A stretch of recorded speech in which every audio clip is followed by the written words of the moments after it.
Þetta sjötti þátturinn held ég í seríu 2 af podcastinu hlaðvarpinu mínu sem heitir Temjum tæknina. Og ég að tala fólk alls konar tækni og gervigreind og menntun og alls konar. Og þetta verður svolítið sérstakur þáttur í dag.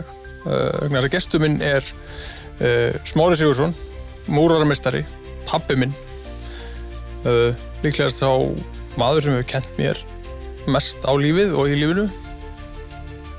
Og þú hefur kennt ansi mörgum margt. Þú hefur verið með marga sveina, eða ekki? Jú, ég hef með marga sveina og það skila þeim og síðan hafa farið í misjafnar áttir. Bara sumir haldið áfram í fæinu og múrverkinu og aðrir hafa farið í annað. Eitt fór í gullsmíði og einn lærði og fór að mála, sem varð húsamálari. Já. Já, það er ólíkt hvað menn endast í múrverkinu en þú endist, þú starfaðir við múrverk alla þína ævi.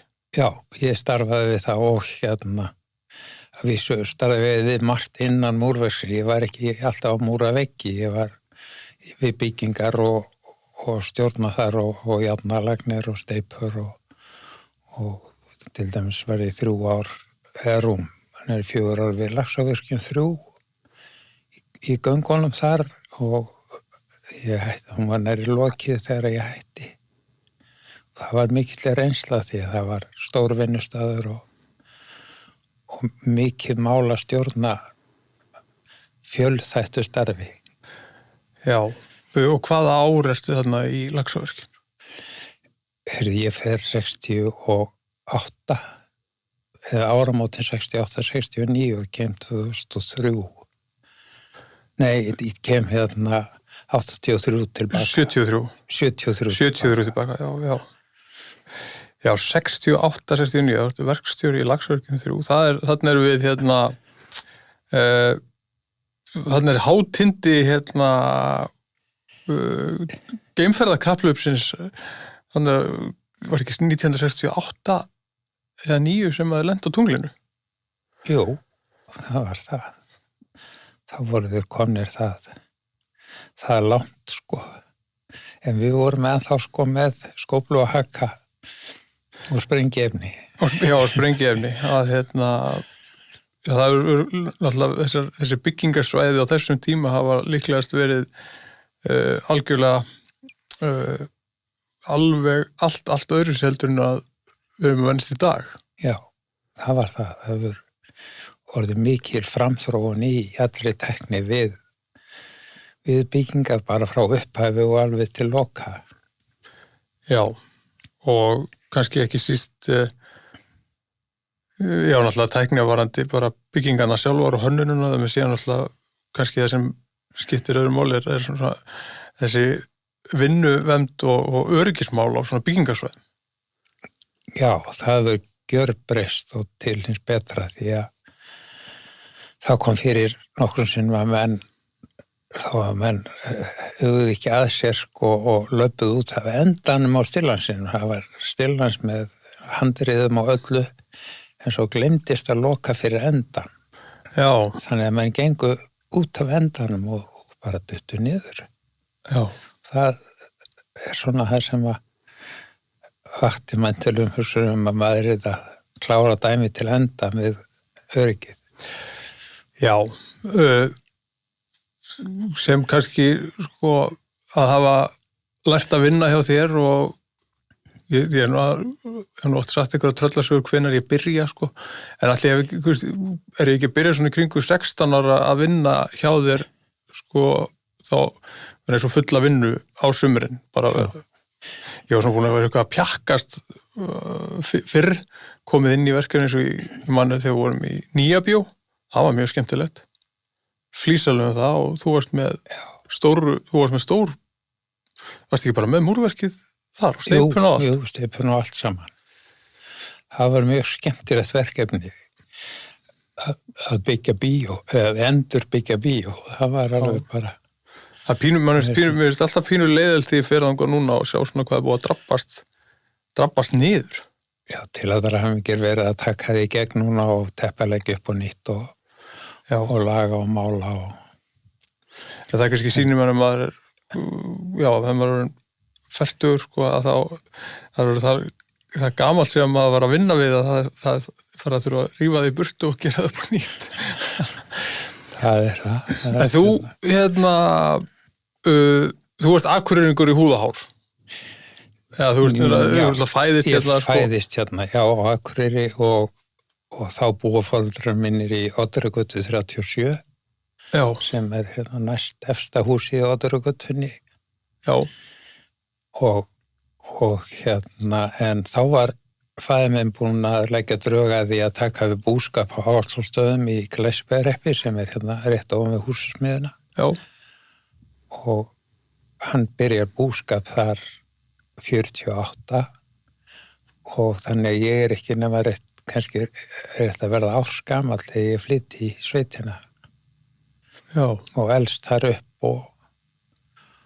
og hérna og með 2 eldri bræðunum og 1 yngri og 1 systir sem var yngri.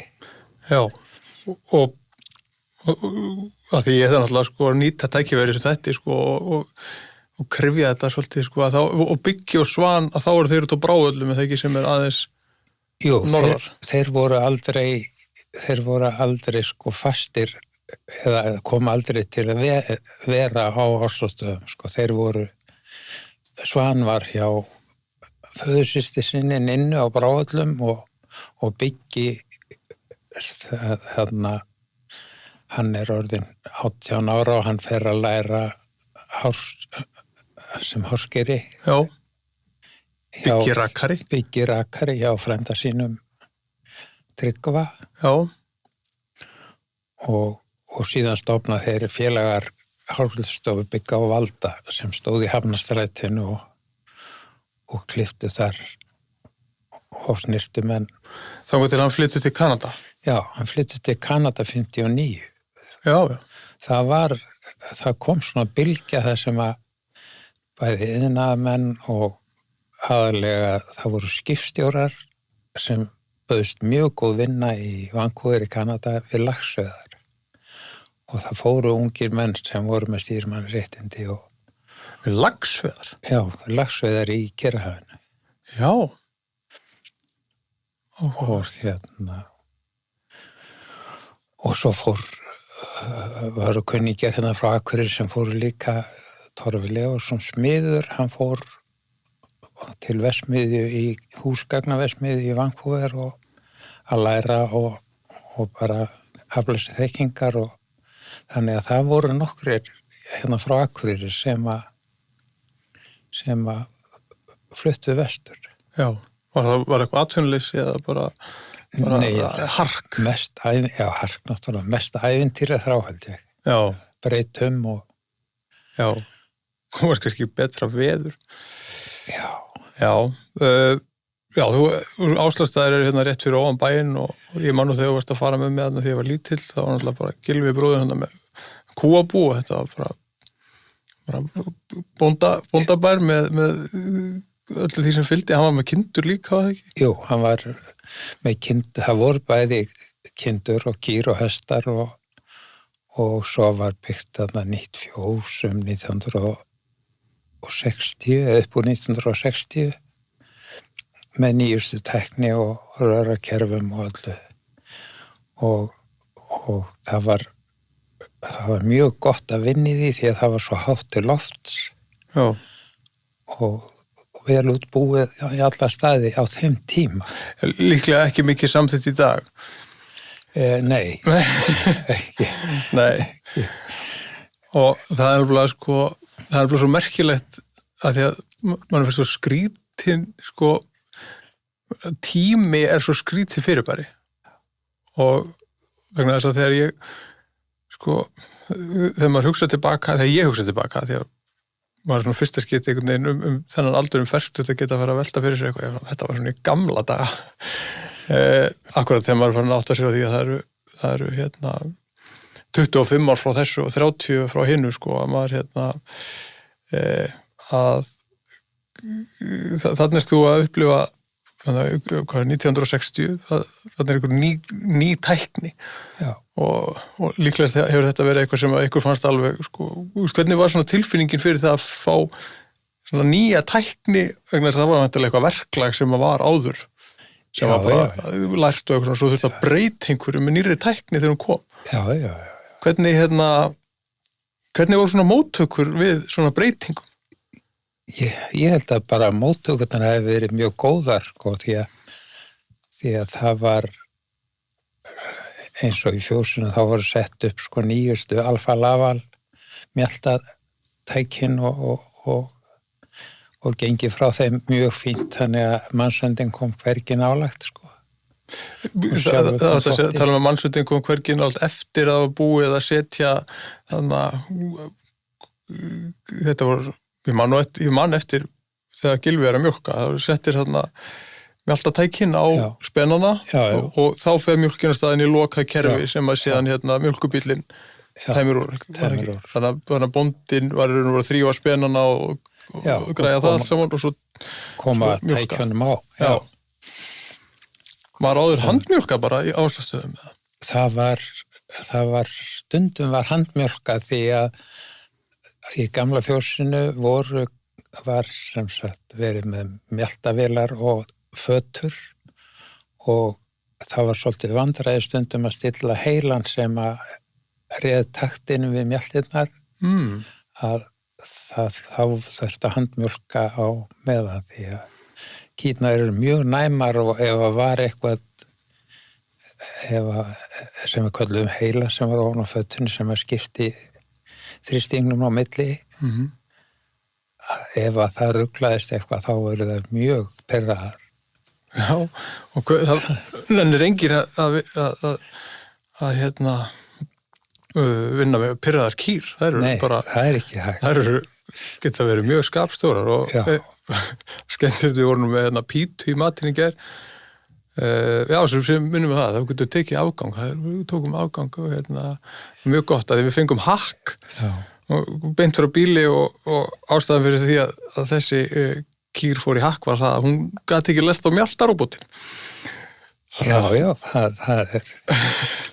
En það var samt mjög ég var við að byggja eitt af fyrstu fjósunum robótafjósunum út á Nesi inn í Höfðahverfi og ég sagði þeim múrarmeistaræðis og sagði nú bóndanum að ég hefði nú umgengist kýr frá því ég man eftir mér og mér hefur aldrei þótt að mjög vitiborna skepnur en ég vissi að þær gengu alltaf í sömu röðinni gókunaröðin var alltaf rétt hjá en að þeir færu í róbót og litu mjólka sig og bara í röð og gengur svo burtu og allt í mestu rólegheit en ég trúði nú ekki að því það.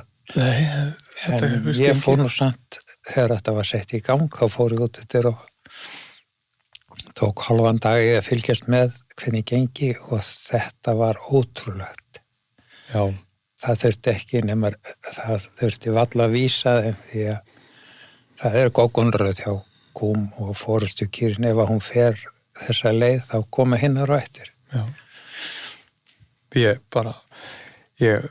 hef ekki mikla þekkinga á þessu en ég hef séð einmitt inn í svona robótafjós og þetta merkilegt. En við förum aftur aðeins að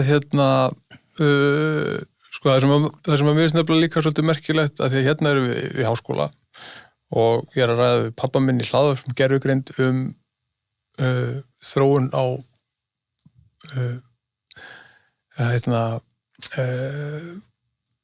búskap og mjólkuframleiðslu en það sem ég kannski langar að þess að fara í þú ferð og lærir eftir að þú elst þarna upp og ert ungur á Áslagsstöðum sem að var nokkuð bara svona afdalasveit henni núna bara hérna rétt handa við hornið bara rétt hjá háskólanum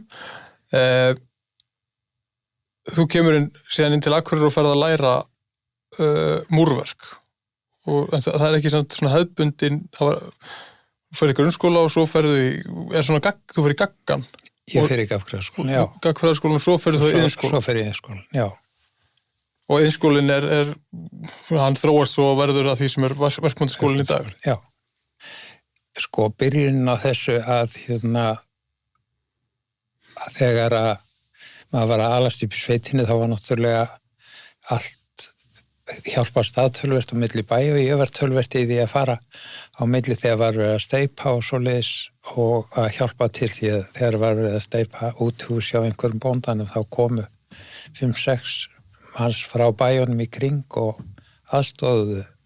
Var þetta bara svo amish fólkið? Já. Safnaðist bara saman? Já, safnaðist bara saman og kláraði verkið og þegar við vorum að byggðum fjósið þegar ég bara reitt fermingu, að þá hafði ég mjög gaman að því að vinna við þetta og slá upp og það var nú fyrsta skipti sem var notuð svona stór steypurhærifvél sem hýfði steypun upp á vinnupallana og síðan var keyrt í hjólbörum eftir vinnupallana.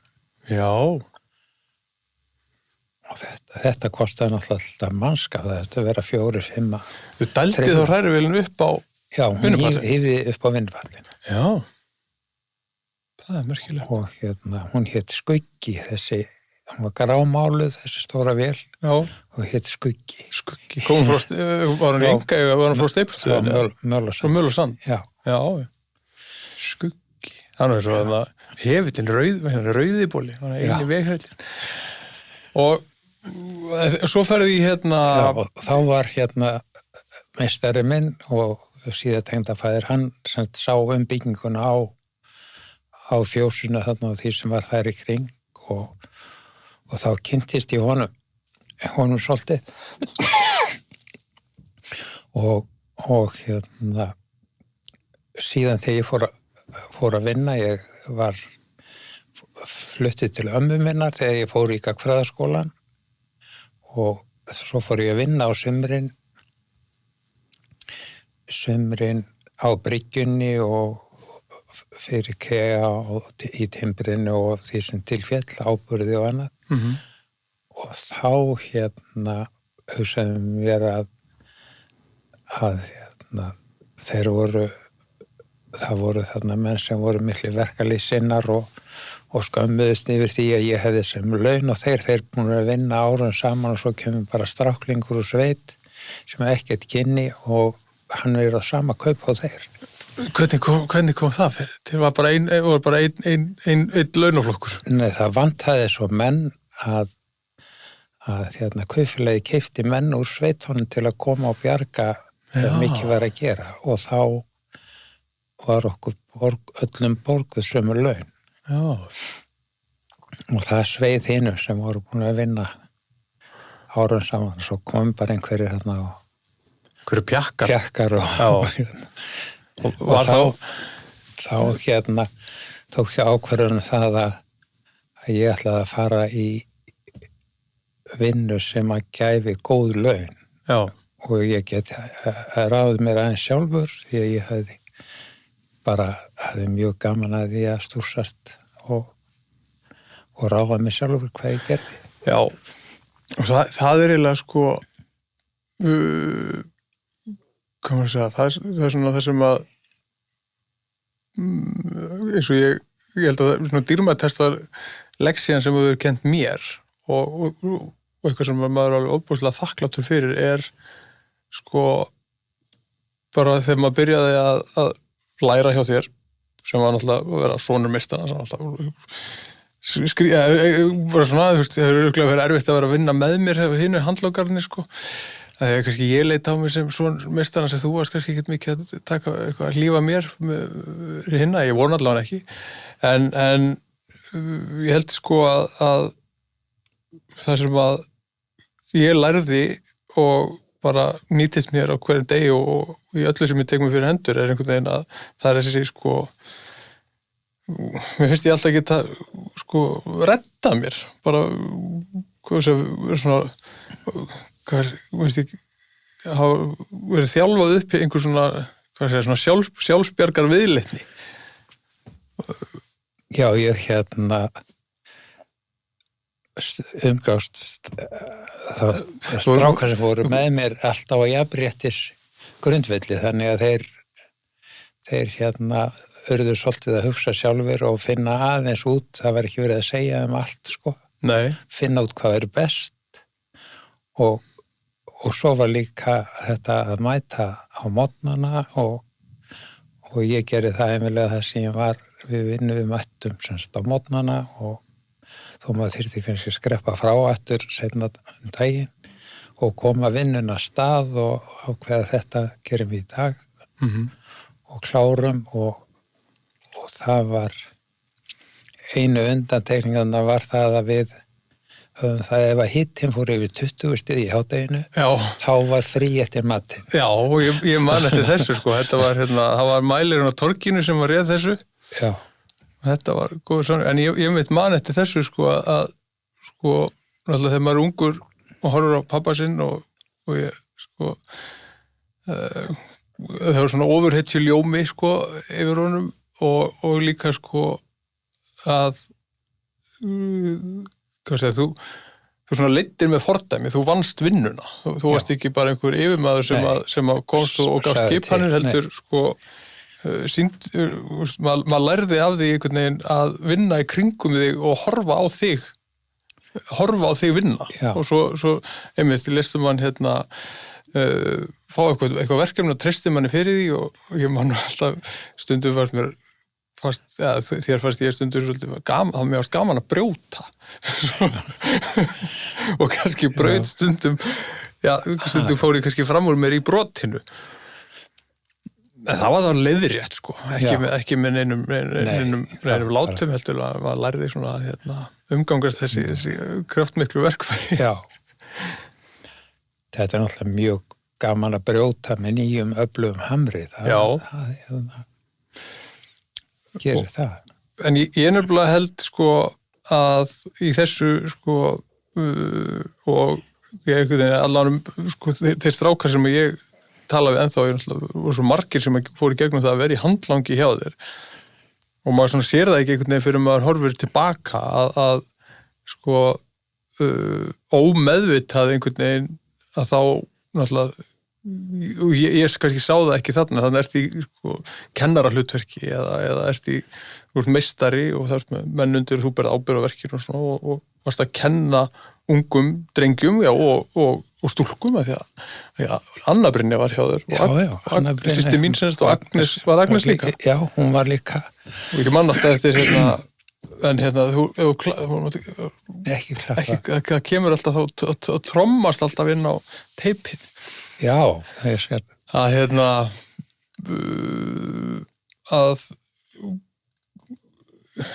og mér finnst þetta orð sko, þetta orð vera alveg dottið út að vera sko handlangari, vera handlangi. Já. Það var það sem var kallað. Já, það var í handlangi í múrverkinu. Já. Og það var nú mikið ábyrgðarstarf því að hann sá að mata múrrana og allt og búa til í hendurnar á þeim. Þannig að hafa góðan handlangara, það var gulls í gildi. Já. Því að þá þarfst ekki að vera að biðja neitt heldur sá hann handlangarinn hvað vantaði og sjá að það sé til staðar og þannig að það var aldrei verið að kalla á handlangarinn eða öskra á hann eða neitt því að þeir bara sá sitt sko. Já. Og komið því á staðinn og það var mjög gott og það var ungi strákar sem þeim þótti náttúrulega alveg sérstaklega gaman að komast í svona vinnu og höfðu metnað fyrir að standa sig vel.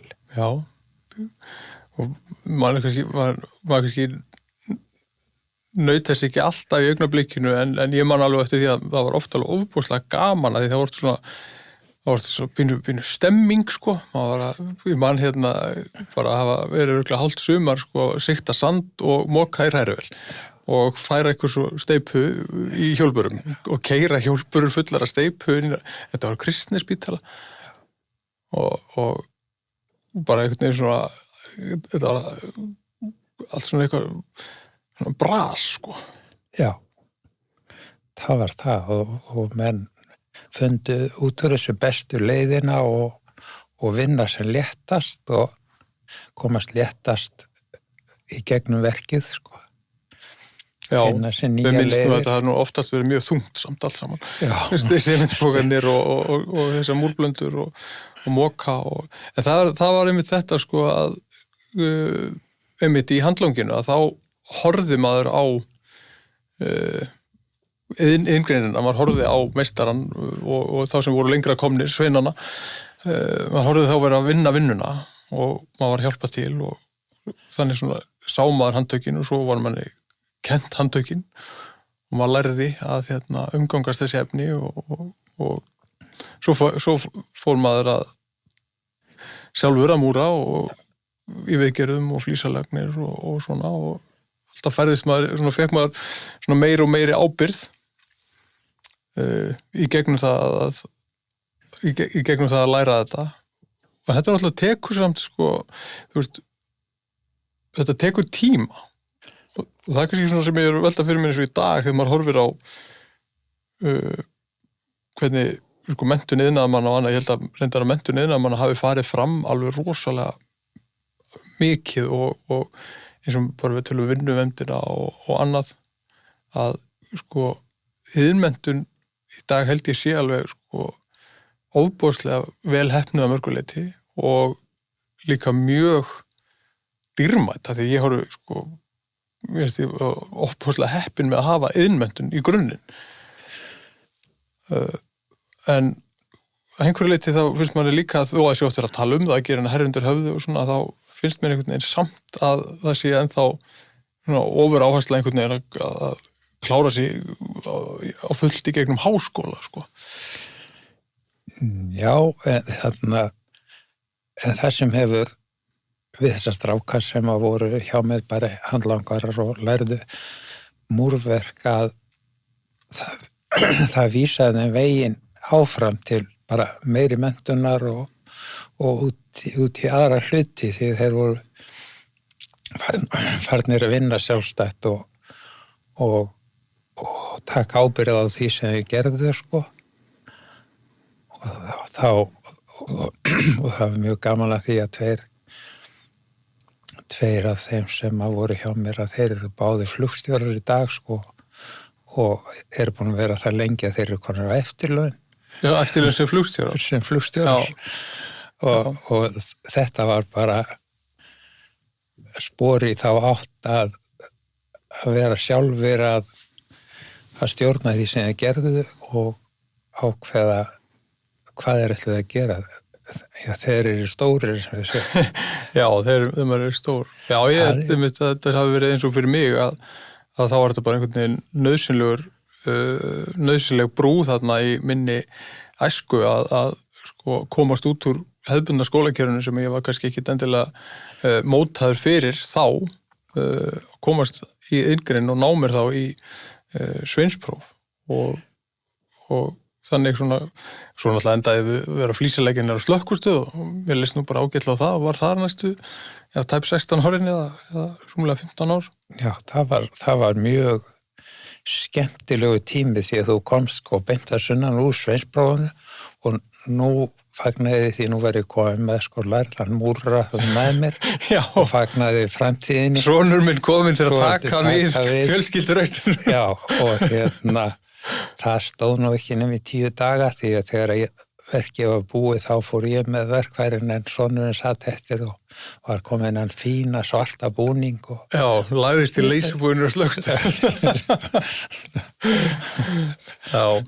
En ég fagnaði því mjög því að þetta var gaman að upplifa þetta að slökkviliðsstjórinn fylgdist með okkur náttúrulega daglega í vinnu og þarna væri maður sem þyrfti að ná í. Þannig að hann var einlega búin að hugsa þetta. Já, þetta var svona svolítið, þetta var skemmtilegt að færa sér það niður. En það er nú ekki bara svona til þess að reyfa ævisögu þína vegna þess að þetta er alltaf, ég minnist þess sko þegar það kom við fréttum sko, þannig ég get sagt frá því að ég flutti einu sinni elsta þálifandi Íslendingir í sjúkraflugi. Og þessi einstaklega var það gamall að ég hélt að ég væri að fara að flytja barn. Hún var rétt rúmlega 100 ára og ég man svo sko þegar ég var í þessum flutningi að þá var ég að hugsa sko, hún var fædd árið sem að Titanic sekkur og maður bara hugsa sko, þannig bara nýkomnar flugvélar og síðan þú upplifir sko, þannig að símar voru allt öðruvísi, bara samskipti fólks voru allt öðruvísi, bara stærstan hluta af ævi þinni. Já. Og tengsl okkar mannana við tækni var miklu meira, það var komin fullt af tækni, rafmagn og sími og sjónvarp nema á 50 dögum var hann eitthvað. Það var ekkert sjónvarp á 50 dögum. Nei. Það ættum að slökkva á internetinu á 50 dögum, það var held ég gott. En síðan svona á 9. áratugnum, þá allt í einu svona tekur þessi tækniþróun svolítið við þessi tölvuöld byrjar. Þú varst nú fljótur að verða út í mann eftir að hafa sko sem ungum strák, sko, þá var sem við gott þegar við varst með símbóða, var mjög gott að ég gæti hringt í símbóðan og þá labbaðir þú eitthvað svo það fannst borðsíma og hringdi tilbaka. En svo varstu komið með GSM-síma nokkuð fljótlega. Daði keypti þetta í Danmörku, það ekki GSM. Hann keypti stóran Ericsson GSM, já. Það var rétt upp úr 90 sem ég fekk hann, sko. Já. Það var mjög fljótt. Ég keypti aldrei bílasíma, þeir voru mjög dýrir og voru þungir og ekki þægilegir í meðförum, þannig að við vorum með NMT-síma í rafnum, einhverjum raf. Ég man eftir því. En það var ekki svona bílasími, ekki svona þessi hefðbundi bílasími. Það var NMT-sími, já. En tölvuöldin byrjar og ég nefnilega, sko, ástæðan fyrir hann bara gaman að fá því í spjall, að við erum alltaf að brasa eitthvað og kannski fáum ekkert oft mikið tíma til að setjast niður og spjalla. Þannig ég er að nýta mér þessi aðstöðu mín að vera með þetta hlaðvarp. En það er alltaf líka það að ég held að þú sért sko sá maður sem ég þekki, sem að sko tölvutækni hefur haft minnst áhrif á. Já, það er alveg rétt, sko. Ég hef alltaf komið mér hjá því að fara í tölvuna og vinna verk þar því að ég er miklu meira upp úr því að vinna með höndunum og svoleiðis. Já. Hitt var bara að tefja fyrir manni. Já. En ég bjargaðist á því að konan náttúrulega var óks upp með tölvunni og hélt áfram og var tölvutæknir og var alltaf í fremstu röð í að tilenga sér þessum nýjungar sem voru að koma. Já. Þannig að hún var mjög snögg að afgreiða allt sem þurfti að gera, sko, og þess vegna ég var betri, sko, við eldavélina og meðan að hún bjargaði hinnu. Já, og en eins og já, og þarna mitt kemur, sko, að því þessi ég upplifði var þetta, sko, jafnvægi, sko, að því að mamma var og hún er ótrúlega framsækin í tækni. Já, mjög duglega bara fá það nýjasta og tilenga sér það og geta notað það. Já, nema prentara. Hún er aldrei komist upp á gott lag með að eiga prentara. Hún er aldrei náð alveg samkomulagi við prentara. Nei, ég sagði það við Ástrós, við giftum okkur að það væri, sko, það kæmi aldrei prentar inn á þetta heimili. Það var alltaf svona hringt mánaðarlega og yfirleitt alltaf þegar mamma var í bókhaldsvinnu og þá virkaði ekki prentarinn og ég þurfti alltaf að vera útkalls tilbúin að mæta. En já, þú veist, og ég var bara að tala á hann í matnum að þú veist ekki með neitt netfang sem þú notar. Nei. Og þú ert nú með Alexandra dóttir mér sem þú verður nú komið nýjan iPhone 13. Já, ég fór ekki stærra stökk, ég var með iPhone 6, sko. Já. Og þeir bara, fyrst ég væri ekki búin að skipta, þá lokuðu þeir, sko, G4 og G3. Já, 4G og 4, já. Þannig að iPhone minn, hann þagnaði bara. Hætti hann að virka? Já. Þetta er svo miklu, sko, þetta er alltaf bara, sko. Þessi fíni sími. Já. Þetta er svona, sko, kitsinni-trærivélinn sem þið eigið sem þið keyptuð 1990 70 eitthvað eða? Já, við keyptum KitchenAid mjög fljótt vegna þess að og við keyptum svona gula, það var vegna þess að það vildu engir svona gula hrærivél og hún búin að standa í rúmt ár sko í búðinni og vildi engin þannig lit, það vildi allir litina. Já. Þannig að við keyptum þessa gula á 50% afslætti því þeir ætla að losna við hana. Já, og hún virkar enn þetta í dag. Já, aldrei slegið feilpús. KitchenAid hefur aldrei sett einhver uppfærslu í þessa hrærivél þannig að hún hætti að virka. Nei. En það væri fáránlegt. Já, hún snýst enn og bara... Þetta og svo er við að tala sko þessi umhverfismáli kringu tækni og annað og sko einmitt svo bara eru tæki framleidd sem eru það bara vitaða eftir örfá ár þá voru þetta bara rusl. Já. Þetta er svolítið skrítið. Og já, þetta er daglegt amstur þitt verður voðalega lítið framfyrir fram að tölvu. Og sem að ég held einhvern veginn að sé sko mikill lærdómur einhvern veginn að draga bæði það að þú sannar þar bara með því að lifa að það er ekki nauðsynlegt að vera síðtengdur alltaf, þú ert í skemmtilegu félagsstarfi og bara erst í mjög virkri þáttöku við lífið án þess að þú sért þú ert nú með Facebook síðu og maður getur haft sambandið á Messenger en þú ert ekki virkur á samfélagsmiðlum eða kommentakerfum dagblaðana? Nei, það er einstaka sinnum sem ég set svona smá komment inn á Facebookina þegar eitthvað sem er svona athyglisvert sem ég vil láta vita að ég hafi séð en að ég sé að setja inn á Facebook og svoleiðis, það er mjög sjaldgæft. Já.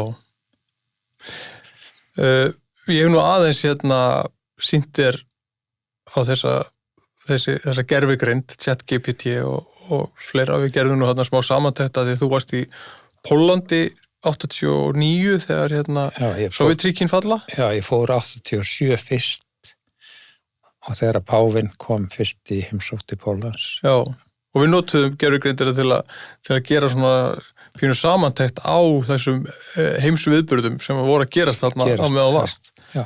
Að því þú fórst í heimsókn. Já. Til Gdansk. Já. Þar varst að vinna í skipasmíðastöð. Já, sem er horfin í dag, sko. Já. Að vísu er nafni til ennþá vegna þess að hún var flutt til annara staða en þetta er bara, þetta var verkamannaborg og þetta voru skipasmíðastöðar alveg meðfram stöðundinni. Já. En í dag er þetta bara viðskiptaborg og ferðamannastöðar og mjög flott. Já. Og svanirnir sem að synda á flóanum þannig að þeir eru ekki lengur svartir neðan eins og var. Nei, það var svo mikil mengun í... Það var svo mikil mengun að okkur var alveg bannað að fara í sjóin. Já. En við horfum nú að krakka fara í sjóin, við spyrum að hverju eru börnin að leika sér hérna. Já. Í fjörun. Já, þau eru fætt á uppalið með það býtur ekkert á þau, en þið þolið þeir. Já, það ekki náttúrulega kemur kannski líka svona að þó að sko KitchenAid-hrærivél hafi verið framleidd til að endast, að því það ekki sko umhverfismálin hafi verið í betra lagi, svona heilt yfir þá séðu í betra lagi í dag svona, og líka bara þeirra minninga að hafa keyrt með ruslið upp á ruslahaug á Glerárdal. Svo bara maður hugsar út í þetta bara með fullar kerrur af rusli og bara sturtaði þannig stórt í móa. Já.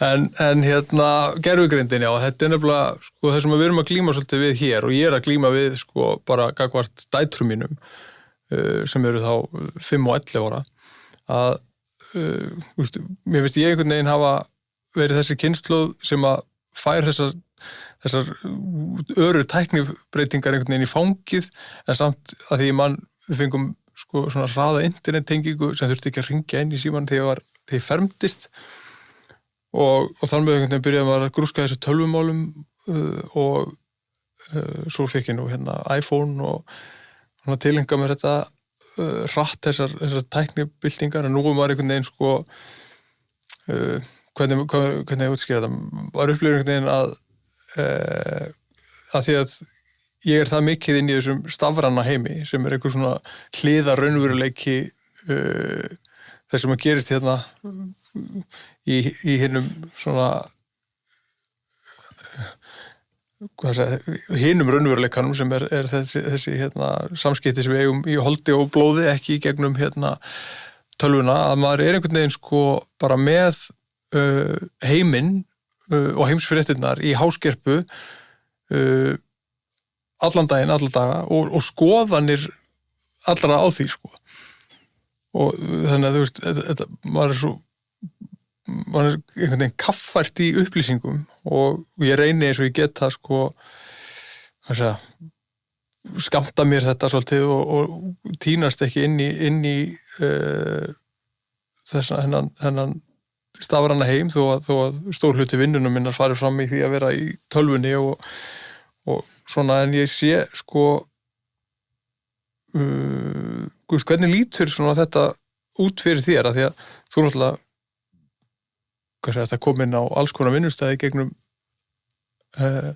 starfsferðin, að núna eru rosalega margir vinnustæðir þar sem að langstærstu hluti vinnunar fyrir fram að tölvu. Það var ekki þannig alltaf. Nei, það var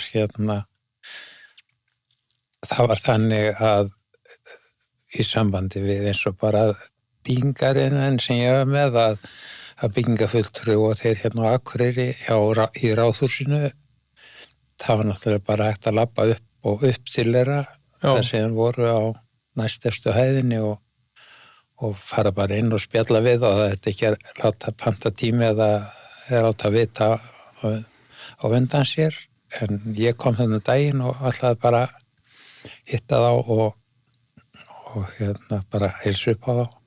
Heyrðu, það náttúrulega fyrst og fremst þetta að láta vita niðri að þú komir og hvert þú hefur pantaðan tíma og hvernig þú viljið tala við og hvert erindið sé.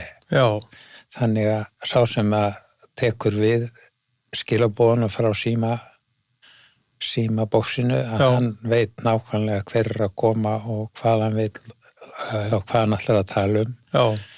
Og þetta til þess að verja þá fyrir utanaðkomandi ónæði. Ónæði, já. Já, og þá náttúrulega hvernig eru samskiptin orðin þegar að búið að stilla þessu svona upp, menn eru búin að hlaða múr í kringum sig. Þannig að það er ekki hægt að koma að þeim og spjalla við þá bara það sem að liggur á hjarta og þarf ekki sérstakar tímaböndun til. Og þetta mjög áhugavert vegna þess að ég var með Pétur Mokk hérna í sálfræðing og við vorum að ræða þetta, að þetta næstu verið sama með heimsóknir vegna þess að sko mín kynslóð, þó við gerum það, ég og Ástrós svolítið að við bara tökum stundu til og bara förum á dinglum hjá einhverju fólki sem við þekkjum og bara gerum ekkert endilega boð á undan okkur, en hins vegar það er miklu frekar undantekning vegna þess að við viljum gera boð á undan okkur og jafnvel sko gera grein fyrir erindinu og sömulegist einhvern veginn þá er maður ekki viðbúin því að fá fólk bara óvænt inn á heimili, þó að þegar það gerist að þá er það oft mjög skemmtilegt, en þetta er náttúrulega bara svo ég man bara Eyravegi 20 og núna bara í Norðurbyggð 18 að hérna fólk bara dettur inn í kaffi. Já, það er bara, og það virðist það bara mjög skemmtilegt og það þurfi ekki að vera sérstök athöfn eða neitt og það er bara sest við eldhúsborðið og spjallað og málin rædd en það er ekkit formleg heimsókn eða neitt svo heldur bara að kíkja við. Já.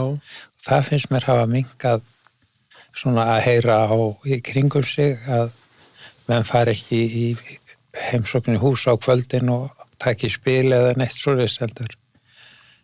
Þetta er allt þarf að vera fyrirfram ákveðið. Í dagbókinni? Í dagbókinni, já. Já, og veist manni, hvað sem, það er einhvern veginn svo margt svona, því ég held að það er alveg ofbúslega margt í dag sem að ég held að sé, það er, ég held að svona frá svona, ef maður horfður á stóru myndina þá er líklegast allt svona flesti mælikvarðar þannig að sko lífsgæði okkar séu betri í dag en aftur á móti þá held ég að okkur sé að fara aftur í akkurat svona samskiptum og samfélagi við fólk vegna þess að við erum svo við erum bara svo upptekinn og síðan erum við með þessa skipulagsfíkn það verið ekki geti ekki verið aðeins svona óformlegri einmitt að bæði það að sækjast í samvistir við annað fólk og kíkja í kaffi og svona það þarf alltaf einhvern veginn að fara í eins og hérna þetta þarf alltaf að fara í gegnum einhvern svona stafrænan filter áður en að raunverulegu hittingurinn gerist. Já, það er mjögulega að segja að stafræna kerfi kemur á undan sko, að ef ég hef tíma sko, fyrir því að ég ekki búin að skipuleggja þá get ég tekið á mót þér í kaffi en ég þarf að búa til glugga til að þú komist að sko. Já, og ég held líka því að sko það er eins og ég vona og að gervigreindin að við lærum að lifa með þessari tækni og nýta þessa tækni til þess að fækka klukkutímunum sem við erum fyrir fram að skjá og auka beina þáttöku í lífinu. Þá er líka eitt og ég hef ágjörði hjá sjálfu mér að það er náttúrulega sko einhvern veginn glímaði það að vera með hann heila sem þarf núna einhvern veginn að venjast í að tala við tölvu sem að svara manni eins og aðra manneskju var að ræða en er sannarlega ekki önnur manneskja að sko ég var nú að hugsa að það þyrfti kannski að fara að hafa áfanga bara á öllum skólastigum sem væri ekki annað heldur en einbytting þegar mér finnst var svo einhvern veginn orðið svo það er svo normal að maður sé með ofboðslega mikla svona stimulation eða svona mikla örvun frá umhverju sínu og maður þarf meðvitað að finna sér tíma til að leiðast.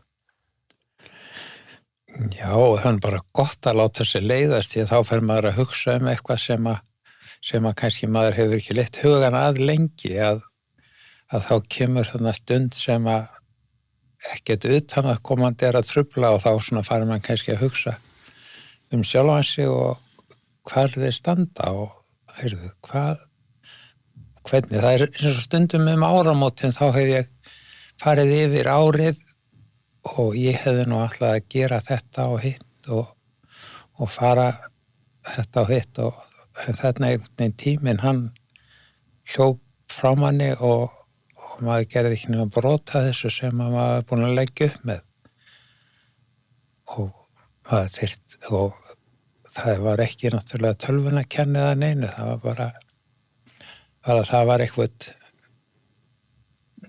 lífið bara maður greip ekki tækifæri þegar að kom. Nei, en ég held nú að vera alveg gripið góð tækifæri að þó að maður geti ekki gripið öll, ég vona það allavega en sko þegar ég horfi eins og bara á þig svona sem hérna sem í svona þessu bara sem sko mannesku og hérna pappa minn og ég er alltaf ekki þetta að taka það ekkert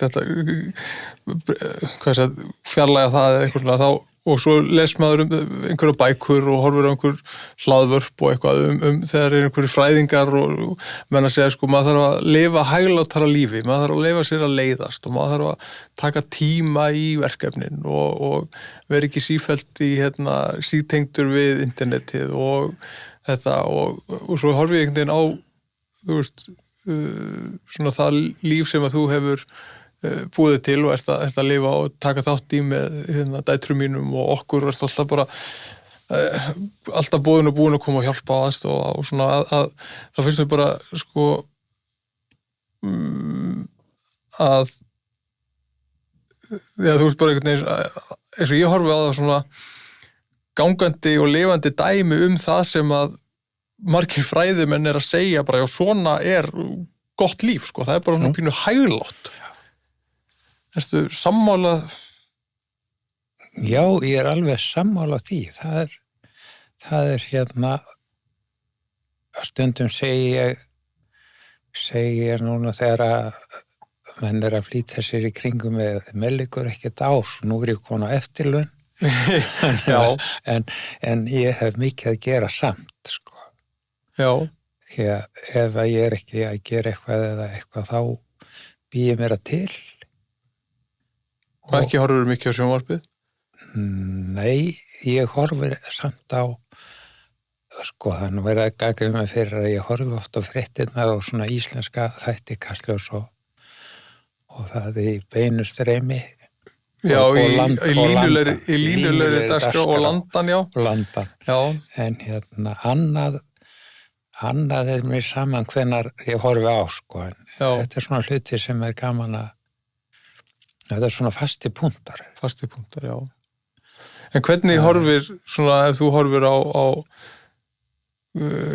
hvað segja, þessa, þú veist, bara,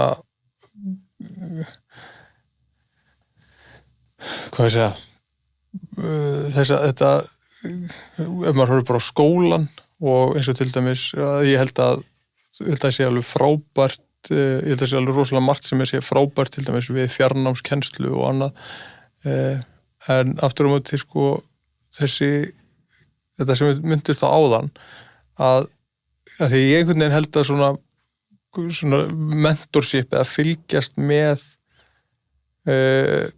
meistara, vinna og læra af því að horfa á einhvern framkvæma það sem þetta gera, þetta náttúrulega er í starfsnámi eins og í hjúkrunarfræði og lögreglunni og svo náttúrulega eins og var í slökkviliðinu og víðar en náttúrulega í mörgum svona kannski greinum þá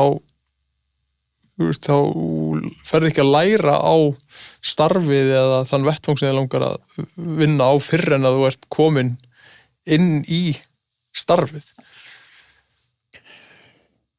Það er náttúrulega til þess að öðlast eins og þú kallar það svona vöða minni, þá þarf maður eiginlega að fylgjast starfinu áfram, ekki bara bóklega og vera í fjarnámi og sitja við tölvu og læra, heldur að taka þátt í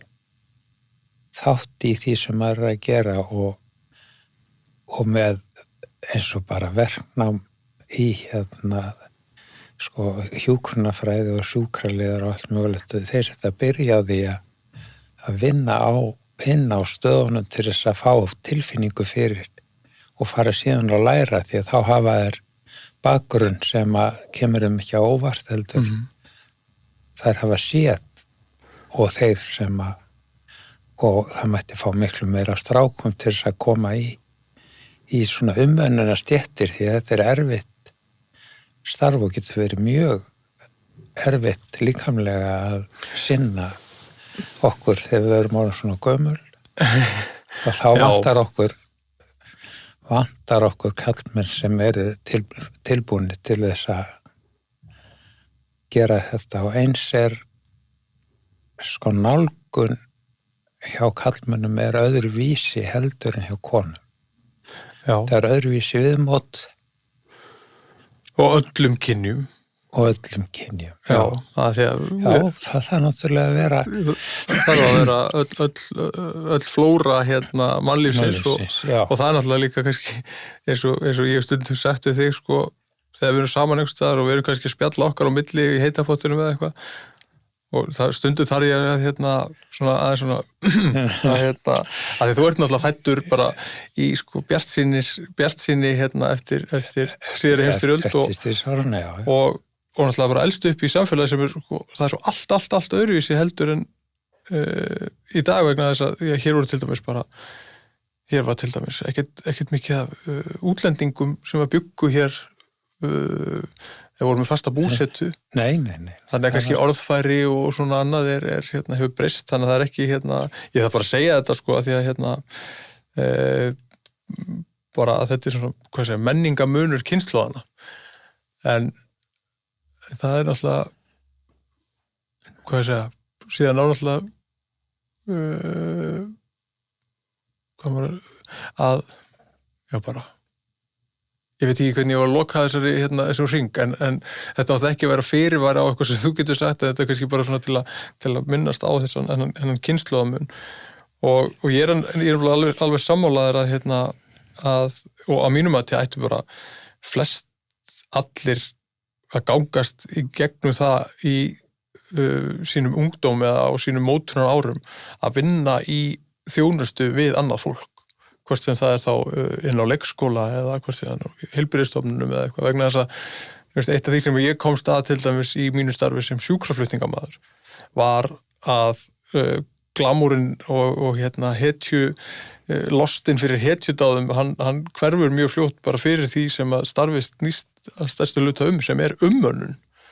Það er að vera að flytja fólk sem er veikt eða slasað eða flytja fólk á milli stofnana eða á milli hjúkrunarheimila eða eitthvað slíkt. Þetta er umönnunarstarf og maður lærir alveg ofboðslega mikið af því að bara umgangast aðrar manneskjur. Já, það er náttúrulega stór partur af lífinu að það er að læra að umgangast nágrannana og aðrar manneskjur og taka þeim eins og þau eru á þeirra forsendum en til þess að þau að minnast á þetta að útlendingar voru ekki mikið. Fyrsti útlendingurinn sem að ég man eftir sem er með greipti í hugan, það er Knudsen dýralæknir sem kannast náttúrulega við sinans. Að hann kom hérna frá Noregi, ungur maður, svona fyrir 1960 og hérna var náttúrulega dýralæknir til sveita og hann var á Fuglsvæðin og okkur fannst nú útlendur dýralæknir sem keyrði á Fuglsvæðin og veturinn væri svona langur hjá okkur að maður hristi höfuðið yfir hann kæmist nú ekki eins og út úr bænum. Nei. En hann var á Fuglsvæðinum í nokkur ár og gekk bara mjög vel. Hefur spjarað sig. Já, og hann var alveg einstakur góð dýralæknir og mikill mannvinur og mjög skemmtilegt að tala við hann. Að vísu lærði hann aldrei almennilega íslenska, það er nú okkur að kenna. Já, það er getur verið snúið að læra þetta blessa tungumál. En hvað, að því nú er og það er oft, ég segi stundum að við erum að horfa á þessa gervigreindatækni og ég segi stundum, ég segi ekki stundum, ég er búin að merkja þetta sem svo kallar wicked problem, eða þetta er svona fjölþætt óskilgreinanlegt vandamál eða verkefni eða áskorun sem við stöndum frammi fyrir þegar tækni sem hefur svona óbúslega fjölbreytt áhrif einhvern veginn bara svona á greinar og störf og daglegt líf sem að við höfum ekki tekist á við áður. Þetta er stundum talað um að þetta sé svipa á rafmagnið, að þetta sé þessi módel sem að gervigreindin er knúin af séu svona eins og bara virkjanir liggur við, það er svo bara spurningin hvað verður fundið upp og tengt við þetta og fólk byggir oft skoðanir sínar á þeirra hugmyndum tæknina, ekki kannski raunverulegum eiginleikum hennar. Hvaða hugmyndir hefur þú gervigreind?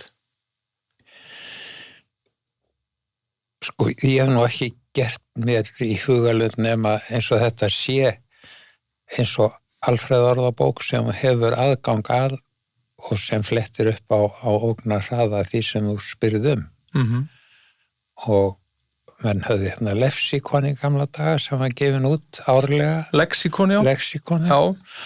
Og það var náttúrulega alfræði bækur en þetta er bara hraðin í dag er alveg ótrúlegur og geta komist og fræðst hvað sem er bara ef mann dettur í huga að spyrja. Já. Það er spurningun að búa til spurningu og þá fær maður svar Já, og svo það maður komast að hvort að svari sé rétt, af því að ég er náttúrulega man eftir því þegar mér fannst heiminn höndum tekið þegar við eignuðumst alfræða orðabækurnar frá Örn og Örlygi. Það kom að fletta upp í alls konar. En kosturinn kannski við þessa alfræða orðabækur með þessa gervigreind sem við vinnaði í dag að maður gæti bara flett upp á að einhverjum viðburði eða bara fullveldisteginum eða eitthvað í F og þá las maður sama textan og svo fletti maður aftur og þá var það bara ennþá sami textin. Ólíklegt að það myndi breytast á milli en gervigreindin geti nú bæði það hún þó að þessi að verða mun sjaldgæfara þá er hún ennþá að búa til svona falskar upplýsingar sem að gerir hana svolítið svona snúna í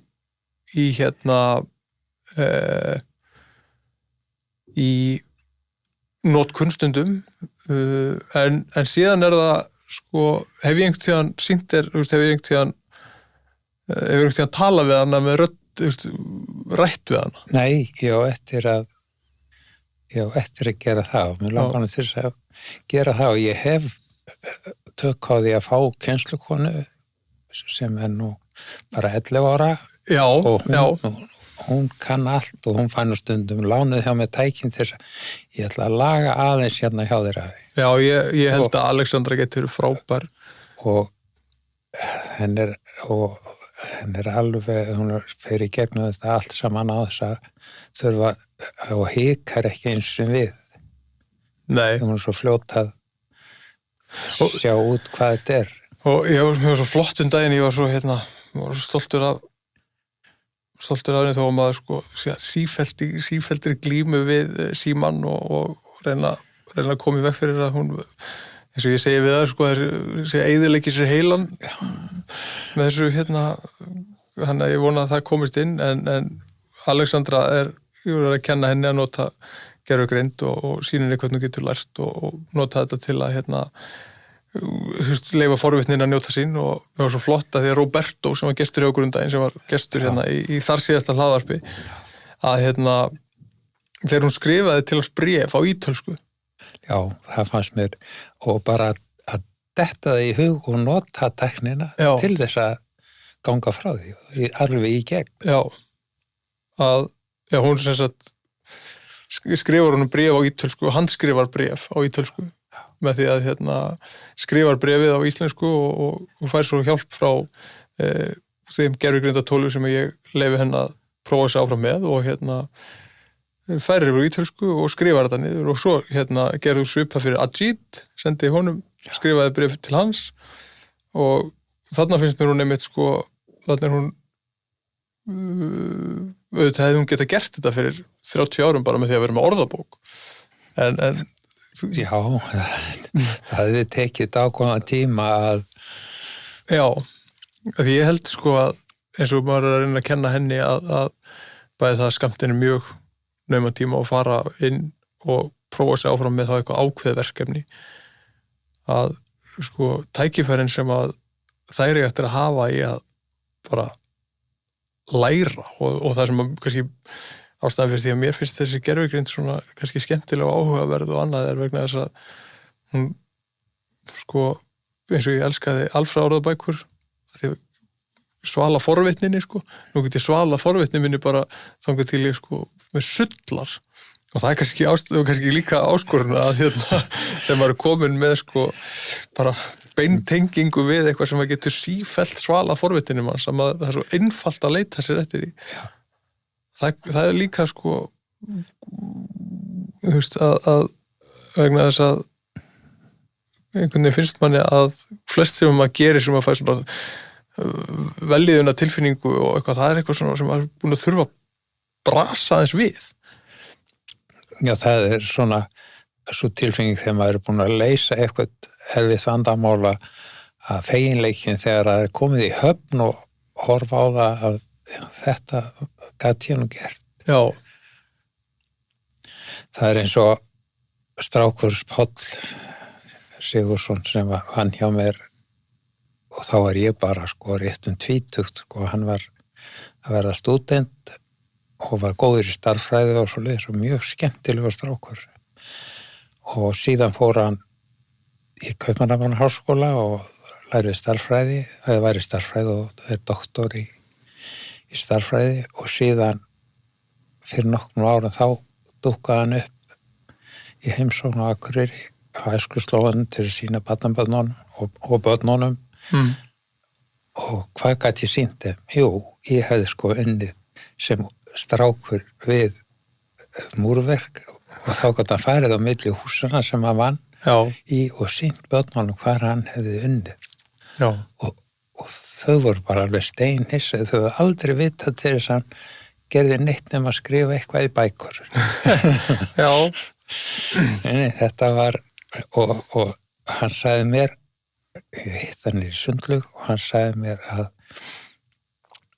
sko það lyfti engin brúnum þó hann sé að benda á einhverja starffræðiformúlu sem hann hafi sannað eða eitthvað svoleiðis. En að sýna sko byggingu sem að ég var nú við að reisa þessa byggingu hérna sko. Það var, þetta var forvitnilegt. Já. Það er þessi sko, það er verðmæti í báðu en það er annars eðlis. Og þess vegna einmitt held ég og líka sko bara vegna þess að sko nú er orðið þannig að sko, heilsu okkar og það er náttúrulega kannski það sem að nútíminn hefur fram að færa og nútíma læknavísindin er að sem betur fer getur verið heilbrigð mjög lengi og þar leiðandi náttúrulega átt langa starfsæfi eins og ég fór nú með í starfslokaferð 76 ára. Já. Þá hættur að vinna alla daga, 76 ára.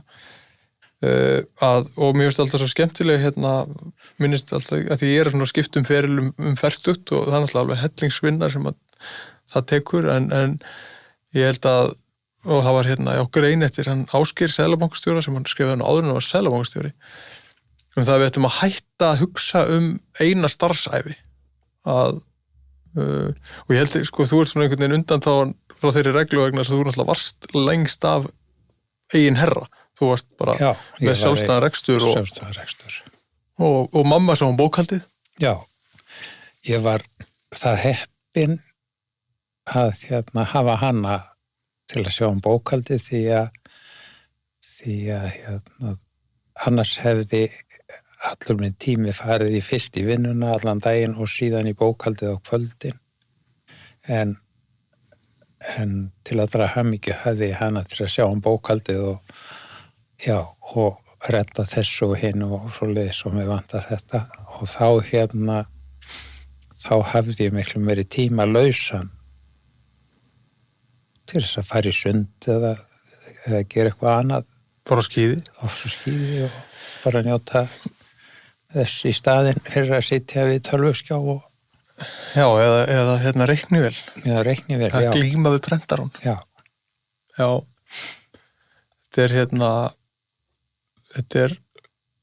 náttúrulega svolítið merkilegt þegar maður hugsaður út í vegna þess að ég hugsaði sko, ég er ungur og ég horfi bara með sem ungan mann en ég er samt að einhverju liti sko ég hætti ekki í slökkviliðinu eða því vegna þess að eitthvað kom upp á eða eitthvað svolítið heldur en ég bara upplýði sko að minni þjónustu ég hefði bara lokið þeim áfanga í mínu lífi ég bara dýrmætu tími og svona en að svona, það var svona pínu kúvending og auðvitað náttúrulega tekum var helling með sér úr og ég segi það bara alveg helling með mér úr fyrra starfi sem að nýtist mér en það er þetta eins og því að horfa og maður er svo það sem ég er þessu stærstu áhyggjur mínar eru og svona stærstu óvissa einhvern veginn er hvaða gerð að framtíð dætu mínar allast upp í vegna þess að það er ómögulegt að spá fyrir það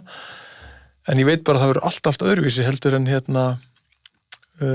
svo raunverulega ekki sem ég elst upp í vegna þess að náttúrulega þær hugmyndir sem að ég ólst upp var það þeir voru klárastir og einhvern veginn fóru þá að vinna í forritun og tölvur og auðvitað alltaf gerir fólk það enn þann dag í dag, en þessi störf að breytast alveg óbúslega hratt, þannig að maður svona ofta að reyna að leita að bara svona kjarnagildunum, vegna þess að ef þú hugsar bara til akkurat þess að þetta var svo flott þannig að segja þegar ég spyrir það er svo amish fólki, það verður að vera að steipa á einhverjum bæða, bara söfnuðust fólki saman og hjálpaðist að. Já. Það var bara svona samfélagslegt hjálp. Hjálp. Já. Og mikið ábúrslega myndi ég, og ég meina auðvitað eru svona dæmi með þetta í dag að maður fyrir að hjálpa einhverjum að flytja, eða hjálpa eitthvað og vona að þetta haldi áfram og jafnvel aukist, en í gegnum þinn feril og svona í gegnum þitt þín æfi hinga til, að einhvers staðar hljóta að vera einhver svona kjarnagildi sem að að vegna þess að ég er vissum að ansi margt eins og í tækniframförum eða í breytingum aðferðum eða einhverju hefur mætt svona mótstöðu þeirra sem voru á undan og líklegast voru kallarnir sem að þú byrjar að vinna með sem pjakkur, þeim hefur kannski þótt haft miklar áhyggjur af ungu kynslóðinni, þetta væri nú líklegast ekki heiminum væri nú alla við bjargandi ef að þetta væri þeir sem þetta taka við.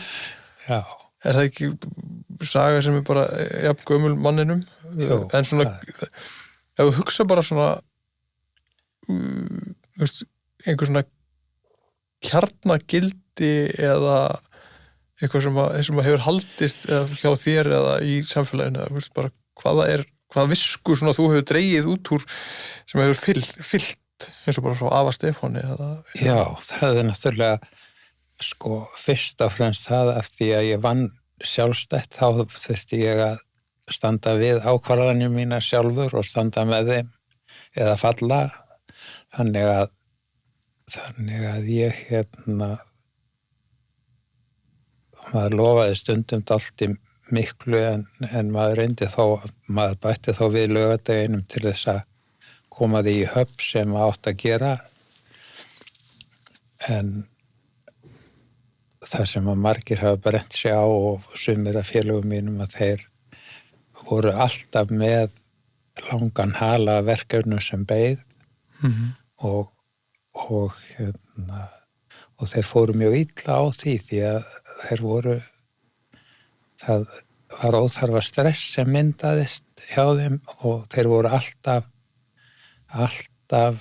of seinir og náðu aldrei að líta upp og nú þetta búið, nú rólegheit fram þetta. Það stundum var það hjá mér í vinninni að það var lítið framöndan, ég var að klára eitthvað verk og var ekki búin að lofa neinu í framhald af því en það líð aldrei nema 1 eða 2 dagar og þá var komið nýtt verk inn sem að tók við. Já, og þetta var maður kannski hræddastur stundum þegar maður nú ég klárað þetta og flytja dótið mitt allt saman heim og svona og hvað ættum við að gera eftir helgina og svo kom bara helgin og það var hringt í mann og það kom nýtt verk og þessi tími sem maður var búin að kvíða fyrir að yrði atvinnulaust í 2 daga, hann kom aldrei. Nei, og það er nú bara eins og við öll systkinin, allavega ég og Agnes, það er alltaf, við spörum alltaf í janúar og febrúar og akkur spörum við í janúar og febrúar, það var minnst að gera í múrverkinu í janúar og febrúar, en ég man nú aldrei til þess að það hafi ekki verið til peningur, þetta einhvern veginn kannski líka bara frá fyrri kynslóðum að var til minna yfir háveturinn. Já. En það sem kjarnin einhvern veginn sem ég tók út úr þessu var bara, og það sem ég tengi líka mjög vel við hjá þér og það er svo oft sem ég hugsa bara, hvernig myndir pabbi gera þetta? Þannig að það er með þetta að klára verkefnin og bera ábyrgð á því sem að þú segist alveg að gera og þetta er svona eins og maður ringir bara, getur hjálpað mér og eitthvað vesen og það bara komin eftir korter bara. Þá var maður alveg öruggur, maður aldrei að efast það að ef maður færði í hjálp eða aðstoð eða eitthvað að þú standir ekki við það sem þú segir. Það kannski meira að sko þú maður þarf að sko bara vanda sig að leggja þér ekki sko of mikið að því þá að því ég veit að þú myndir bara halda áfram sko. Já. Það er þessi ábyrgð og þú varst sjálfstíns herra og alltaf það sem þar til þess er að bera ábyrgð á sjálfur sér fyrst og fremst og standa ábyrgur gegn því sem það lofar og gagvart í bara og því sem er að ske í þjóðfélaginu og annað og kemur inn á borð hjá manni að horfa alltaf á það og taka ákvörðun hvað ætla ég að gera. Já. Það er ekki neinn ákvarðan að fælni þarna. Ekki að láta reka á reiðanum heldur að taka ákvörðun og standa svo við hana. Já, vera á hreyfingu. Já. Og ég, þú veist að því núna er alltaf, ég held að svona íslenskt samfélag og svona lítil og meðalstór fyrirtæki og einyrkjar og svona að maður vonar að það haldist áfram vegna þess eitt af því sem að maður sér svolítið er að eins og ef þú ert komin eins og þú náttúrulega vinnur að þú stýrir bara svolítið sjálfur hvað þú vilt þéna vegna þess að bara ef þú vilt leggja meira á þig og vinna meira þá kannstu búið til meiri pening. Já. Og það var svolítið svona skýr lína á milli þess hversu mikið þú lagðir á þig og hversu miklar tekjur þú bjóst til. Já. Þannig að þú gast kannski búið til hvata til þess að standa þig vel og vinna vel og vera ábyrgð því sem þú ert að gera. Er það ekki? Jú, það var það og og það sem að ég reyndi að gera það var að en sumarið var uppskeru tíminn hjá manni sko. Já. Og þá fóru sumarfríin stundum forgörðum því að það var komið það mikið í bókina. Ég hef nú verið sonurinn í 40 ár og það nú ég man aldrei eftir að þú hafði tekið sumarfrí sem eitthvað var nema bara ef við fórum eitthvað í einhver stutt ferðalög eða eitthvað slíkt. Já, það var bara Þetta er uppsafnað. Ég á mikið sumarfrí inni. Þú ert í raun og veru ekki ennþá komin á eftirlaun vegna þess að þú ert ennþá að taka út óúttekið sumarfrí. En þetta er nefnilega sko, og mér finnst þetta frábært starf sem ég í háskólanum og hef ekki verið neinu að kvarta.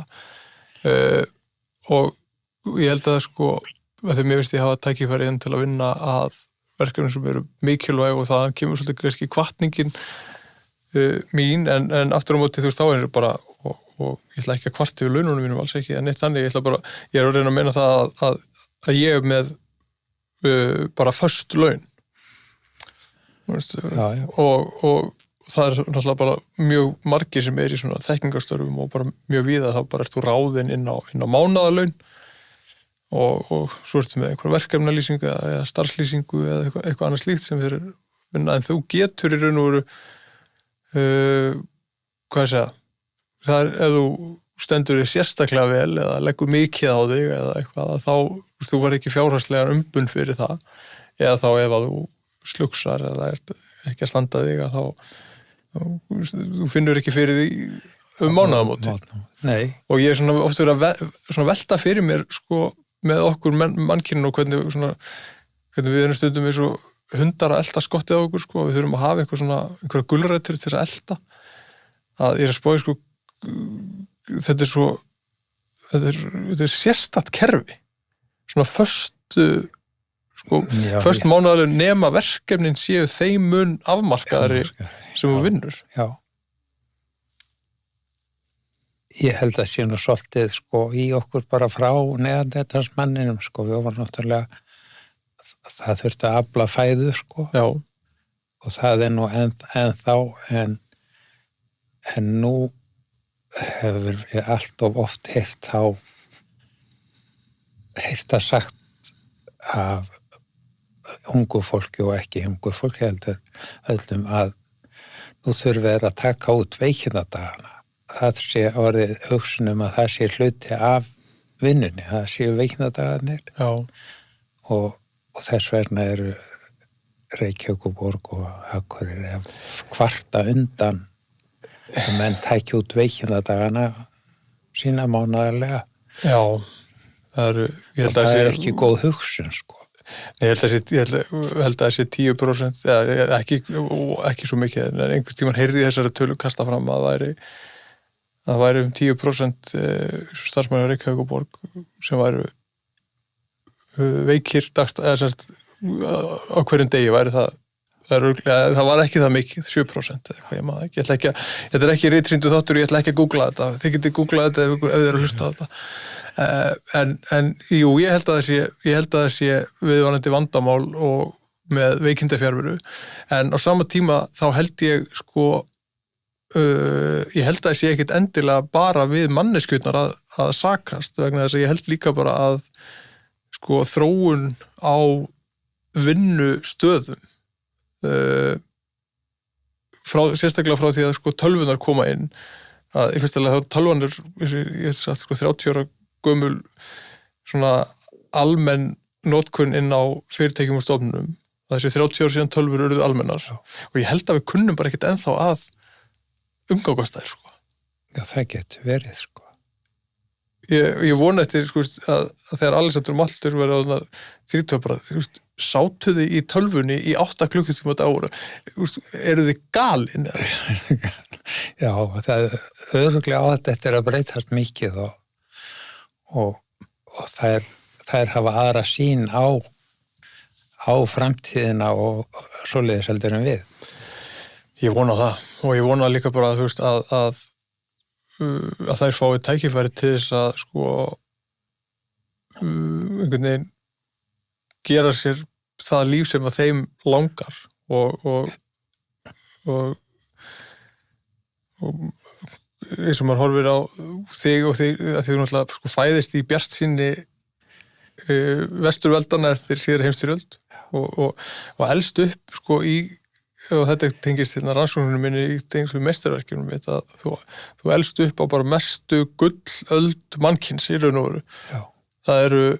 Það hefur aldrei verið svona makró hagfræðilegum skala meiri framþróun mannskepnunar mælanlegt bara í lengingu, bara í auknum lífslíkum, fækkun sjúkdóma, það koma bólusetningar, það myndast millistéttin myndast, það hefur aldrei verið jafn,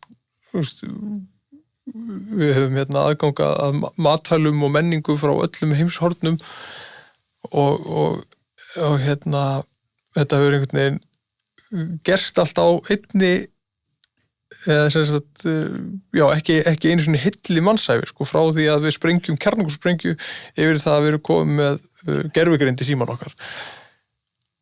Já, þróunin hefur, það er alltaf eins og hjólið snúist alltaf hraðar og hraðar. Já. Og við þurfum við eldum það náttúrulega því að tæknin, hún er kannski alltaf aðeins og undan okkur. Já. Og hann alltaf má segja eins og með okkur send gervigreindin.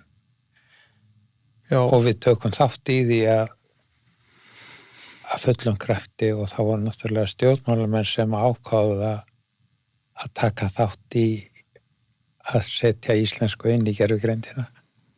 Já, sem að ég held að það var mjög góð ákvörðun á sínum tíma.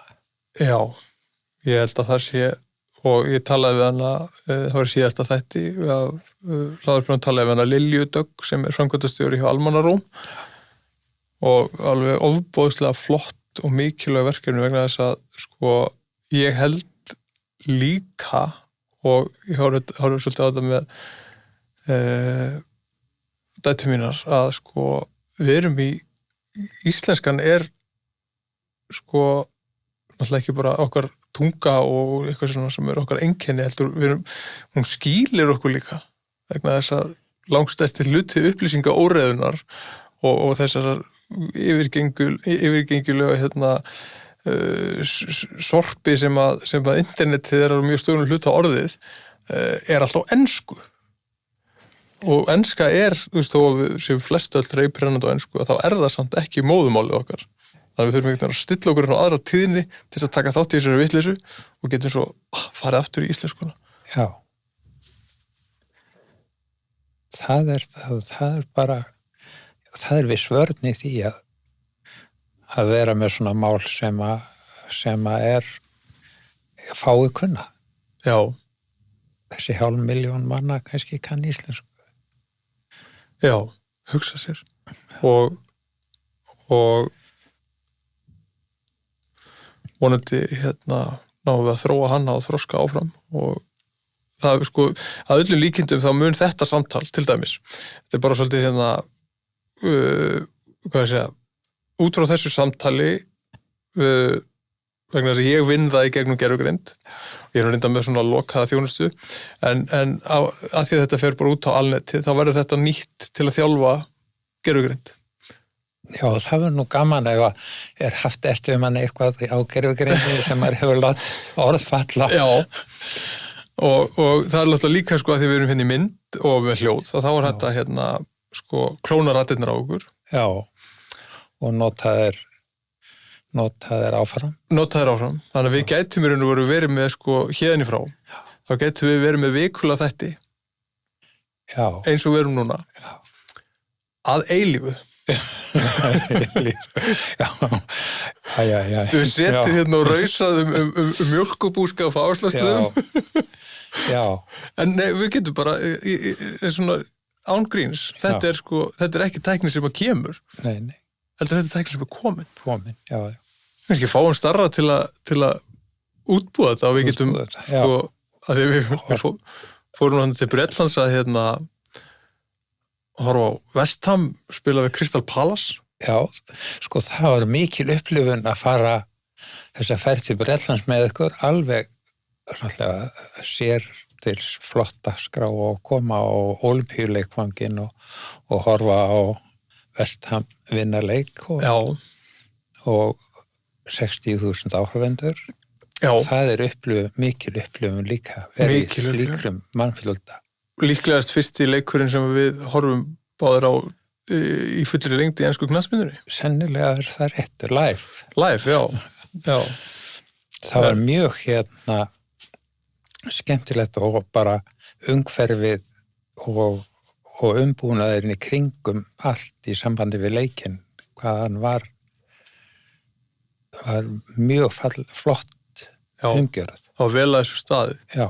Ég fór á káaleik í síðustu viku og mér fannst það svo gaman að því það var full káahöllin og ætla að reyna að fara aftur fljótlega á leik og fara á fótboltaleiki og svona það er eitthvað svona stemming sko. Þetta er eins og að vera í kórnum og vera í kringum fólk. Já. Svo alltaf mistum við að fluginu og leiðinni heim. Við hefum kannski betur að það vera með einhverja gervigreind að hjálpa okkur að vita hvað flugvöll við ættum að fara á.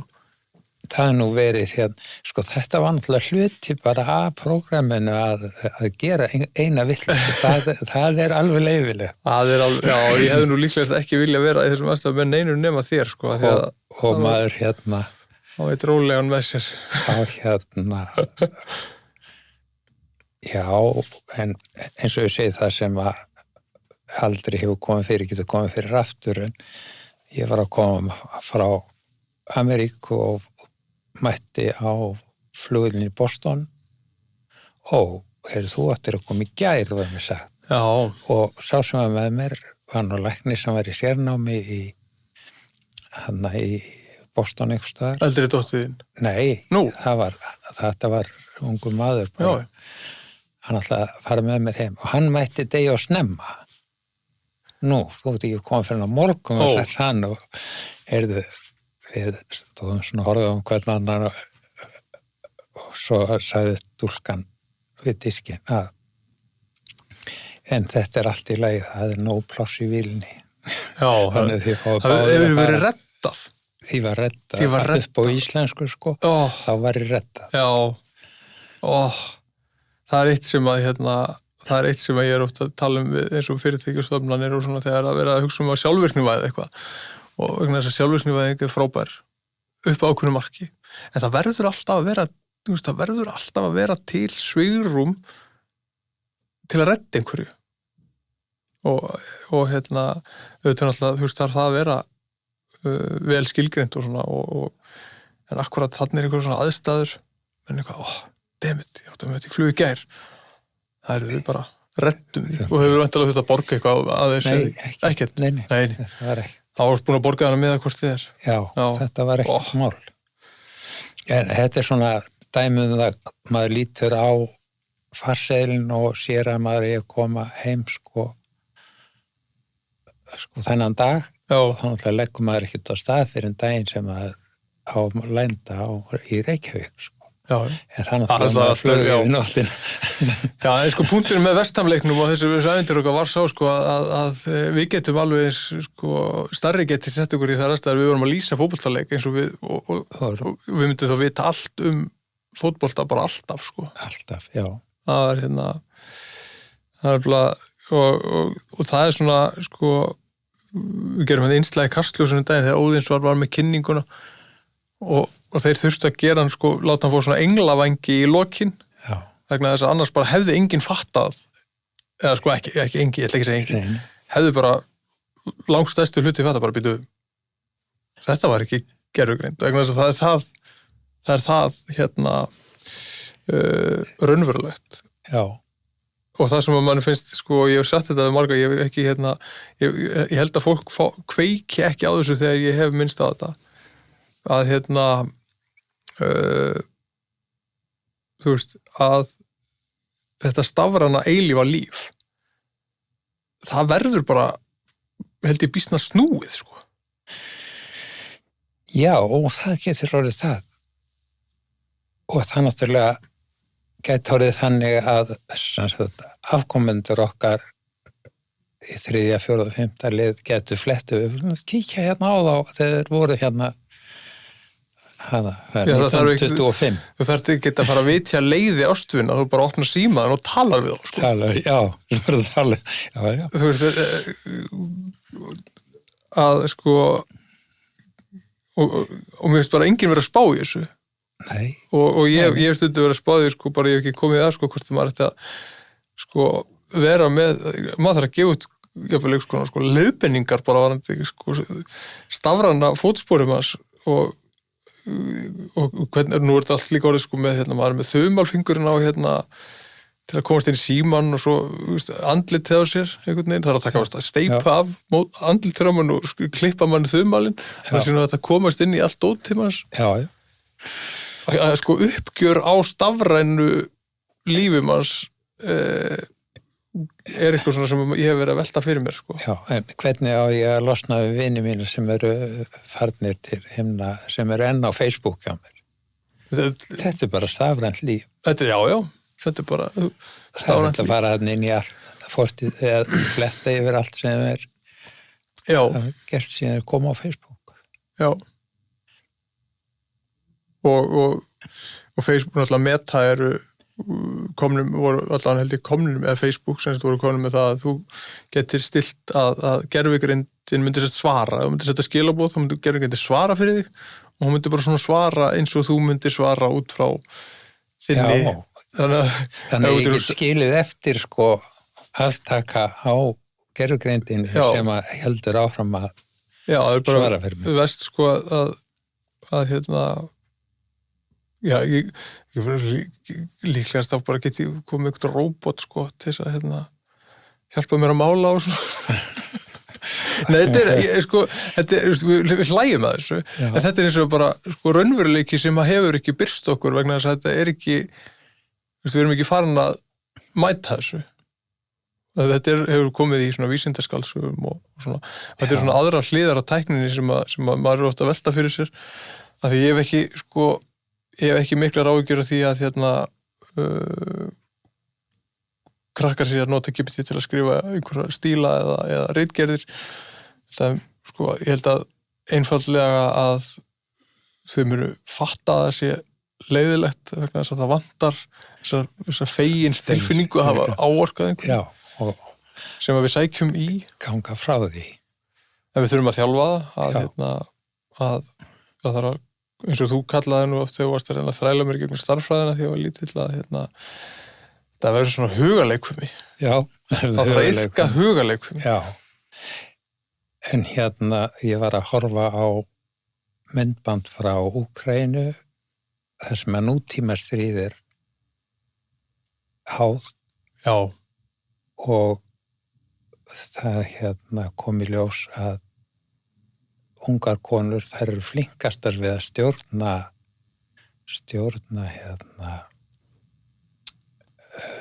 drónunum og þeir eru fædnir að elta herflokka með drónum, að það er óhugnulegt. Já. Þú kemst enginn veginn undan. Nei. Eftir að drónin er búin að setja merki á þig, Já. þá er sama hvað þú gerir, hann hittir þig samt. Já, þau voru að segja, ég heyrði einhvers staðar að þeir heyrði í drónunum, þá var þetta búið. Að þá hlaupa þær. Já. Og þetta eru ódýrar drónar. Þetta eru bara pínulítil fis. Já, bara handsprengjandi. Já. Þetta Úkraínustríð er náttúrulega algjörlega mjög það er óhugsanlega óhugnalegt, sko. Já. Og einmitt að þessi tækni hvernig henni beitt hana og þessi mannlegu harmleikir, sko. Já. Og ég segi nú oft líka, sko, til varnar þeirra sem að halda að gervigreind sé að sé að taka yfir allt og tröllri öllu, sko, að ég segi, sko, okkur hefur ekki tekist að nýta tæknina eða gengið tæknina þannig að hún sé til gagns fyrir að við förum að leysa eitthvað af stórum vandamálum með hana. Það er alveg rétt. Það er en þarna sér maður það að tæknin, hernaðartæknin og geimvísindin hafa leitt okkur mjög hratt áfram vegna kapphlaupsins. Kapphlaupið. Og við fylgjum í slóðina á eftir. Já, eða reynum að fóta okkur einhvern veginn í þessum hvirfilbyl, sko.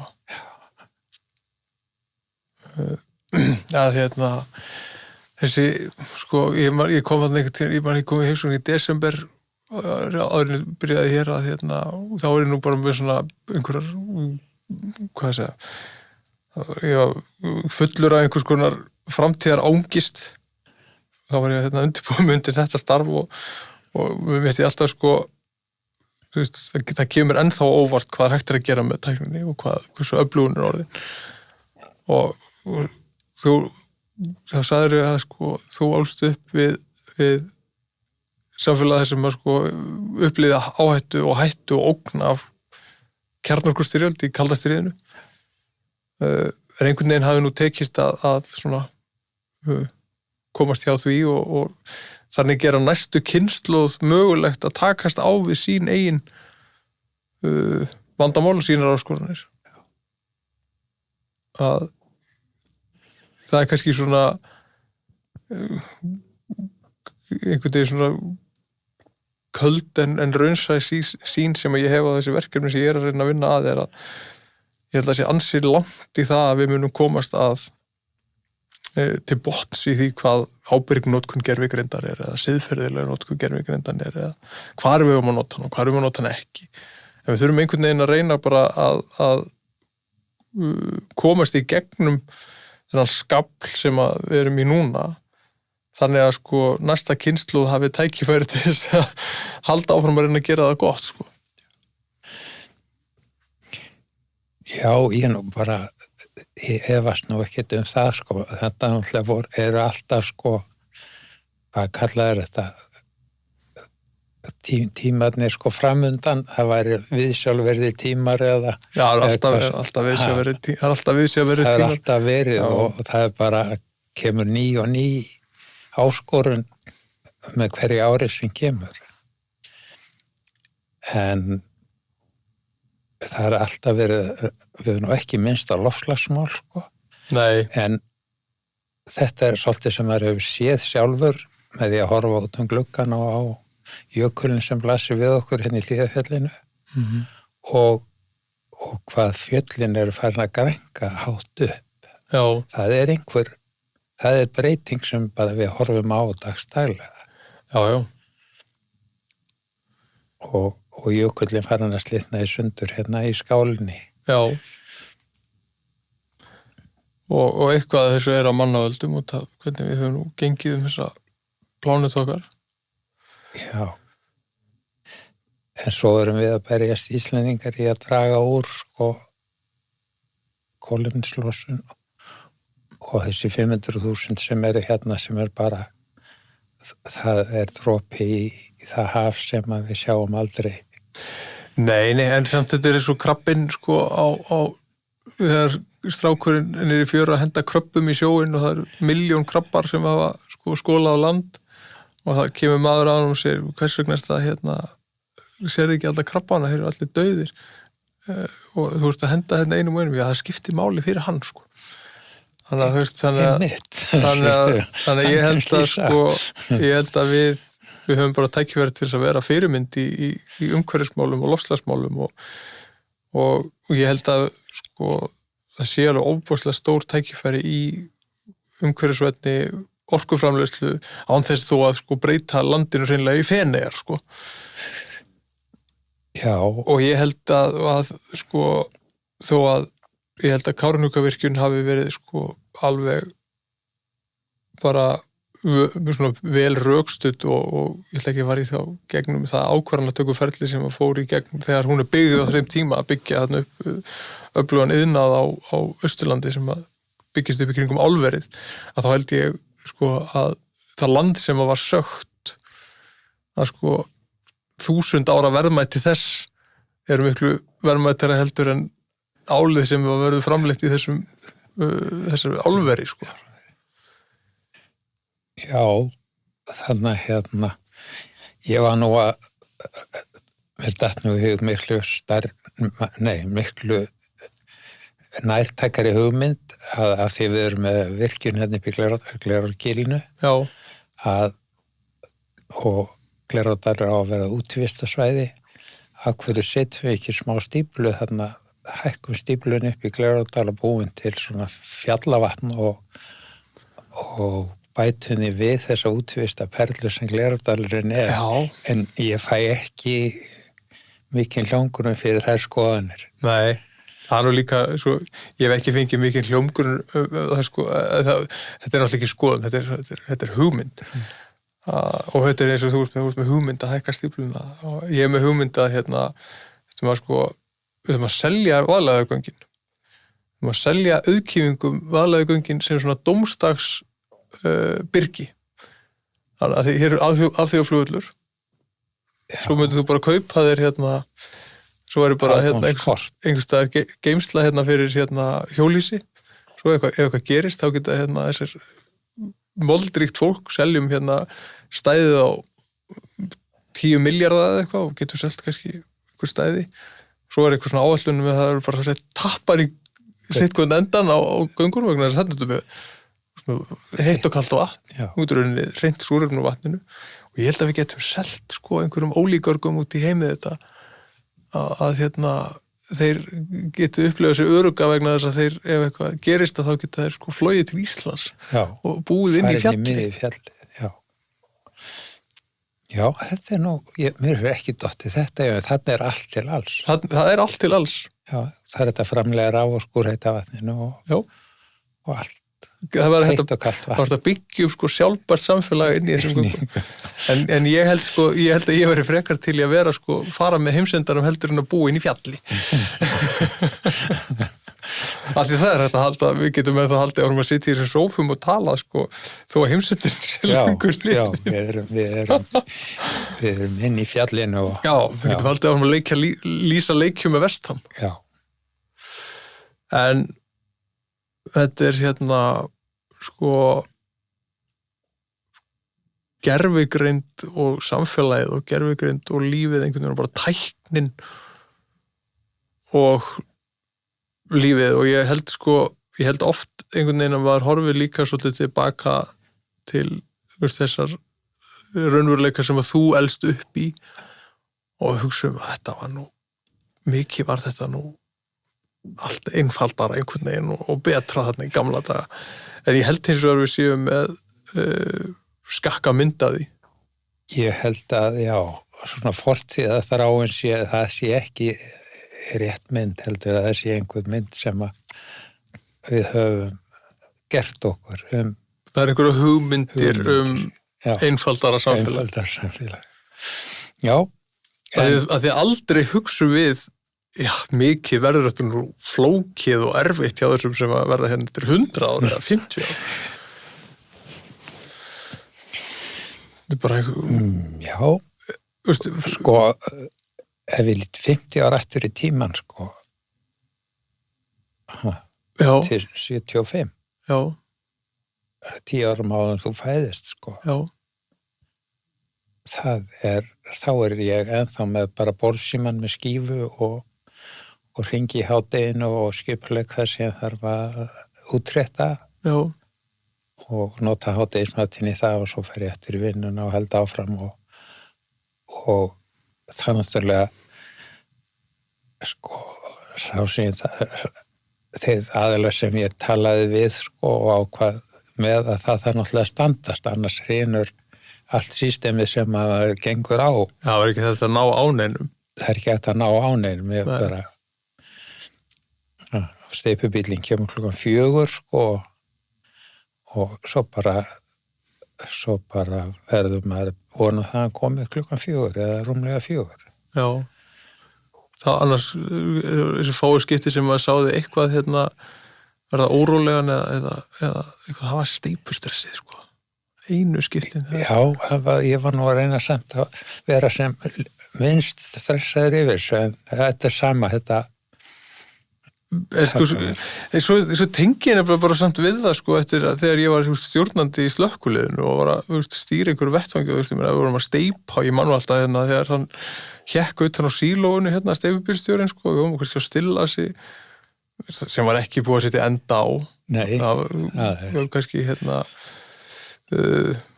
vorum kannski oft ekkert endilega mjög praktíski sko eins og í Noregi þarna þegar vorum lokaðir af hérna, vinnueftirlitinu fyrir að fjarlægja einhverja stífur úr stillasinum að þeir eru fyrir okkur en kannski þú varst alltaf að stýra þá eru bara verkefni sem var hættulegt og þú varst að bera ábyrgð á þannig að það er kannski eðlilegt að þú værir aðeins hérna smá svona á tánum sko.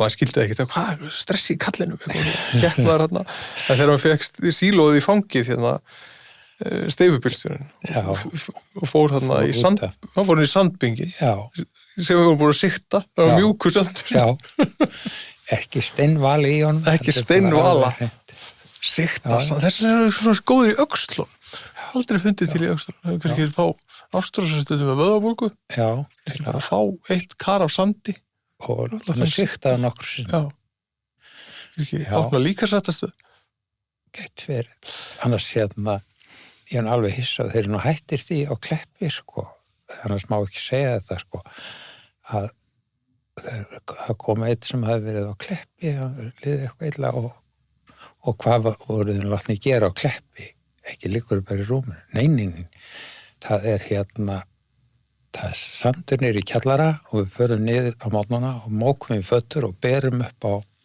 efstu hæð og sturtum þær í síló og förum svo aftur og sækjum í föturnar og hvert hann sagði okkur að þetta er gaman sem hann var graf alvarlegur það þarf ekki að fara og þegar þú ert áttarið á þessu að þetta sé alltaf sami sandurinn þá ert útskrifaður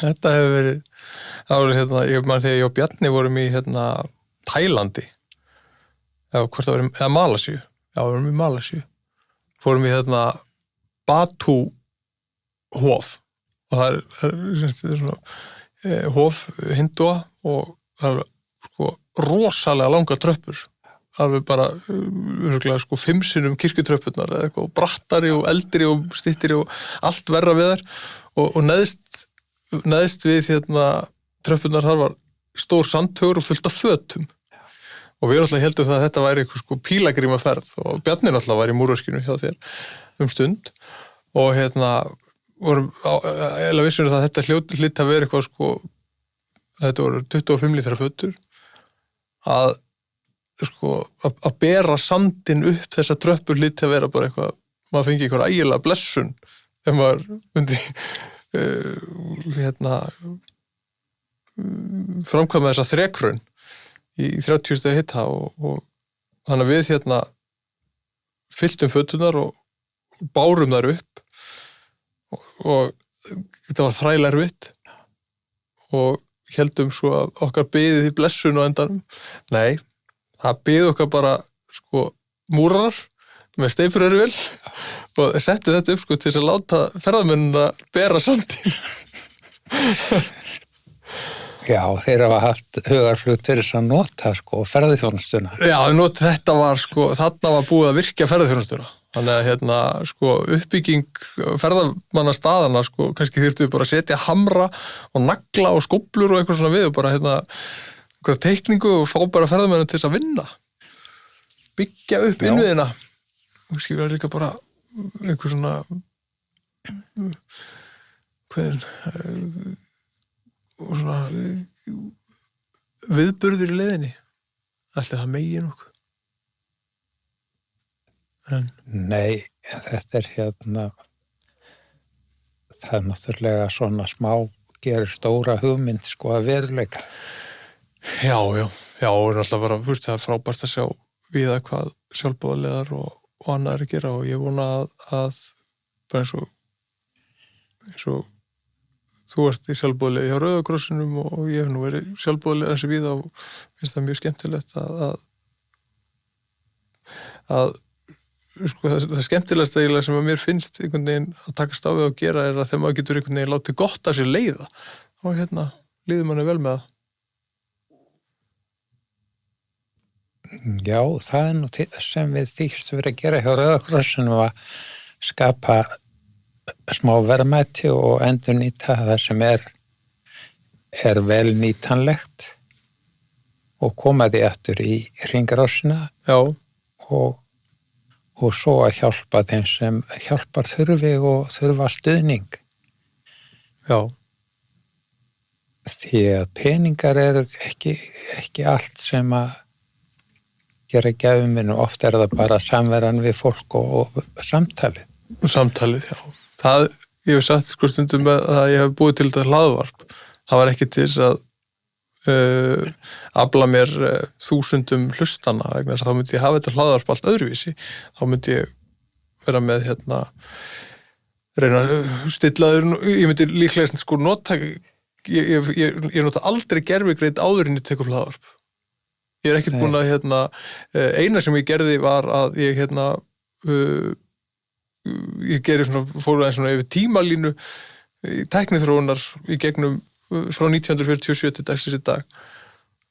En annars nota ég ekkert gervigreind til að undirbúa mig fyrir samtalið en það væri mjög auðvelt fyrir mig að sko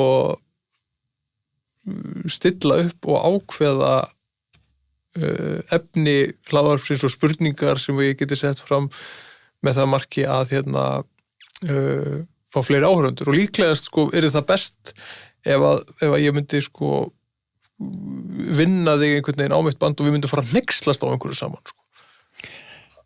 Já, það er náttúrulega sko, þetta mörgum gaman að hlusta á það.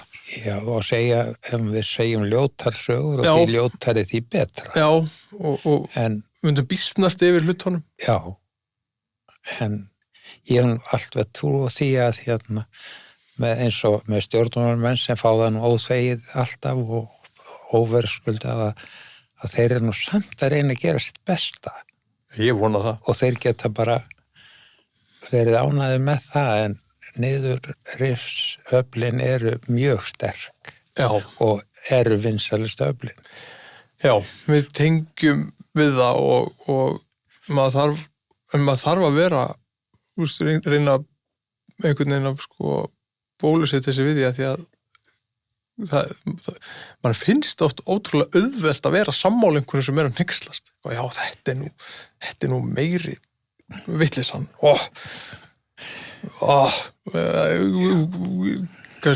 Leiðindi selja. En það sem ég langar að gera með þessu hlaðvarpi er fyrst og fremst að skapa rými til að eiga samtal og eiga þá samtal sem er ekki fyrirfram ákveðið eða stýrt. Ég reyni að fara svona inn á tæknimálin með svona af misdjúpum hætti, en á sama tíma að reyna einhvern veginn að skrásetja áhrif tækninar á þessa tíma sem við erum að upplega núna og eins og þú ert að gefa svona pínu mynd af þessi þetta samfélag sem að þú ert stóran hluta starfsefunar í sem er þá undan tölvuöldinni. Að við þurfum og málið er nefnilega og hann var nú að tala með hann kórfélagi minn, hann Óskar Óskar Halldórsson. Óskar Halldórsson, akkurat. Sem var með Akureyrarveikina. Já, það var mér svo skemmtilegt að spjalla við hann þegar hann er áhuga sagnfræði og svona það er áhyggjur fyrir sagnfræðinga framtíðar að við erum ekki að skrifa bréf.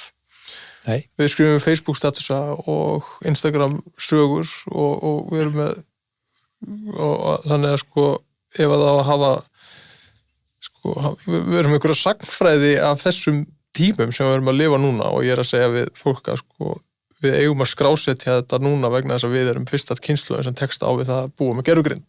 Já. Og það er bara ansi stórt dæmi. Þannig að þetta er líka pínu svona bara fyrir þjálfunargögn gervigreindar framtíðar að hér er eitthvað kannski sem hefur fyrir einhvern míkró hluta að hérna er einhverjir menn að tala einhverjar atburðar sem að þeir eru að upplifa og segja frá síni upplifun og hvernig þeir eru að takast á það Já, það er það. Það er nauðsynlegt að skrásetja það líka og að það sé aðgengilegt eins og segir. Þetta verður aðgengilegt alltaf. Þetta verður aðgengilegt alltaf. Að eilífu. sem er kannski bara svona, er eitthvað sem að þið langar að deila áður en að við förum að lenda þessu? Nei, ekki nú bara. Þetta verður vera mjög skemmtilegt samtal og það væri hægt að tala náttúrulega nokkur klukktími viðbót svona fram og aftur en að þetta hefur alltaf verið betri í gamla daga, það er ekki, við verum að takast á við daginn í dag og það sem við vitum ekki hvað verður á morgun en stundum er maður að hugsa tilbaka og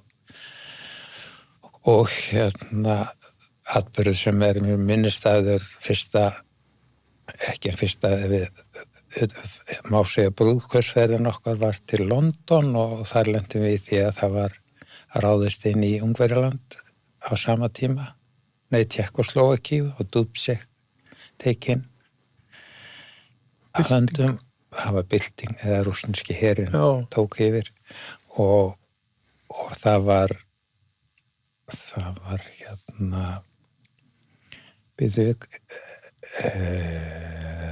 breska fréttastofan var með við vorum við Trafalgar Square í hóteli þar og þar var sem sagt borði með fréttum sem rann alltaf yfir War in Europe og við í London Íslendingar það var engin svona borð á Akureyri engin svona fréttaborði stóðuð ekki bara og störðuð á hann? Jú, og rann alltaf nýjustu fréttir bara. Já, þegar við ekki geta slitið ykkur frá þessum borða þetta var mönnum var starfsýnt að þennan borða og þetta var 68 í ágúst 68 og þetta var ótrúlega upplifun og svo upplifið að vera í Pólandi, ekki dansk, þegar páfinn kemur í heimsókn og í þriðja skipti sem var stoppaður ég náttúrulega, maður þurfti að kaupa sér aðgang Já, og ég keypti og konan sem við bjögum hjá var þarna í einhverju kirkju og hún var með miða og þeir voru dýrastir á fyrsta plássi já, og það var nú ekki nema held ég $5 sem það kostaði. já, dýrara í Slotsi. Það var dálítið mikið í Slotsi. Þannig að ég keypti mér þar og fékk þannig flotta miða en þegar ég var komin á level 3 á torginu þá var löggan með vopn búin að stoppa með 3 og í 4. skipt sem var stoppaður þá var strákurinn sem var stoppaði mig mjög kurteislega ensku ekki fara lengra. Já. Ég var myndavél og útlendingur. Já. Og það var bara hættulegt. Já. Já. Og hvar fékkstu miðan? Ég sést að bara keypt miða á hjá kirkjunni, eða sko kirkjan seldi. Já. Seldi miðana, já, sagði hann bara. Og kom svo bara páinn og keyrði fram hjá í bílnum sinni? Nei, hann kom þarna og hélt ræðu messu þarna á torginu, sko. Og mikið dýrðir. Já. Það var búið að taka mig áður en daginn því að það var búið að loka aðalgötunni þarna, eða bara, eins og maður segir, veg 1. Já. Og leggja blóm á veginn og verði sitt hvort megin við og ég labbaði út á götuna. Já. Og tók mynd eftir tómri 4 akrina götu og sást engin bíl. Við erum að finna þessa mynd. Er hún til? Já, hún er í myndalbúmi hjá mér. Við erum að finna hana og þá get ég haft hana með blogginu sem að fylgir svona hlaðvarpsþætti. Sem ég læt gervigrindin að vinna því að ég er nýja að skrifa, ég nenni bara að spjalla. Ég er að laga það til, sko. Já, hún er að laga til og taka út svona langar þagnir og svona. Nei, það er sko, ég held að þú eigir fleiri aðdáendur heldur en þú grunar sko og svo ég sagði við Roberto að og ég var ekkert að kynna henni mikið fyrir hún og ég sagði sko hann veit líklegast sko hann getur líklegast ekki sko talið upp marga af svona þessum forngrísku stóisku heimspekingum. Getur þið talið upp einhvern? Nei, þetta var náttúrulega Aristoteles og Plató. Þetta eru aðrir, sko. Þetta er Þetta er nær? Já, nei, þetta er sko, Marcus Aurelius og Epictetus og Seneca og fleiri svona sko, fínu nöfn í tengslu við sko, þessar stóísku heimspeki. Ég sagði við Roberto sko, að þú var samt sá maður sem ég þekkti til og fylgist með sem sko lifði þessu.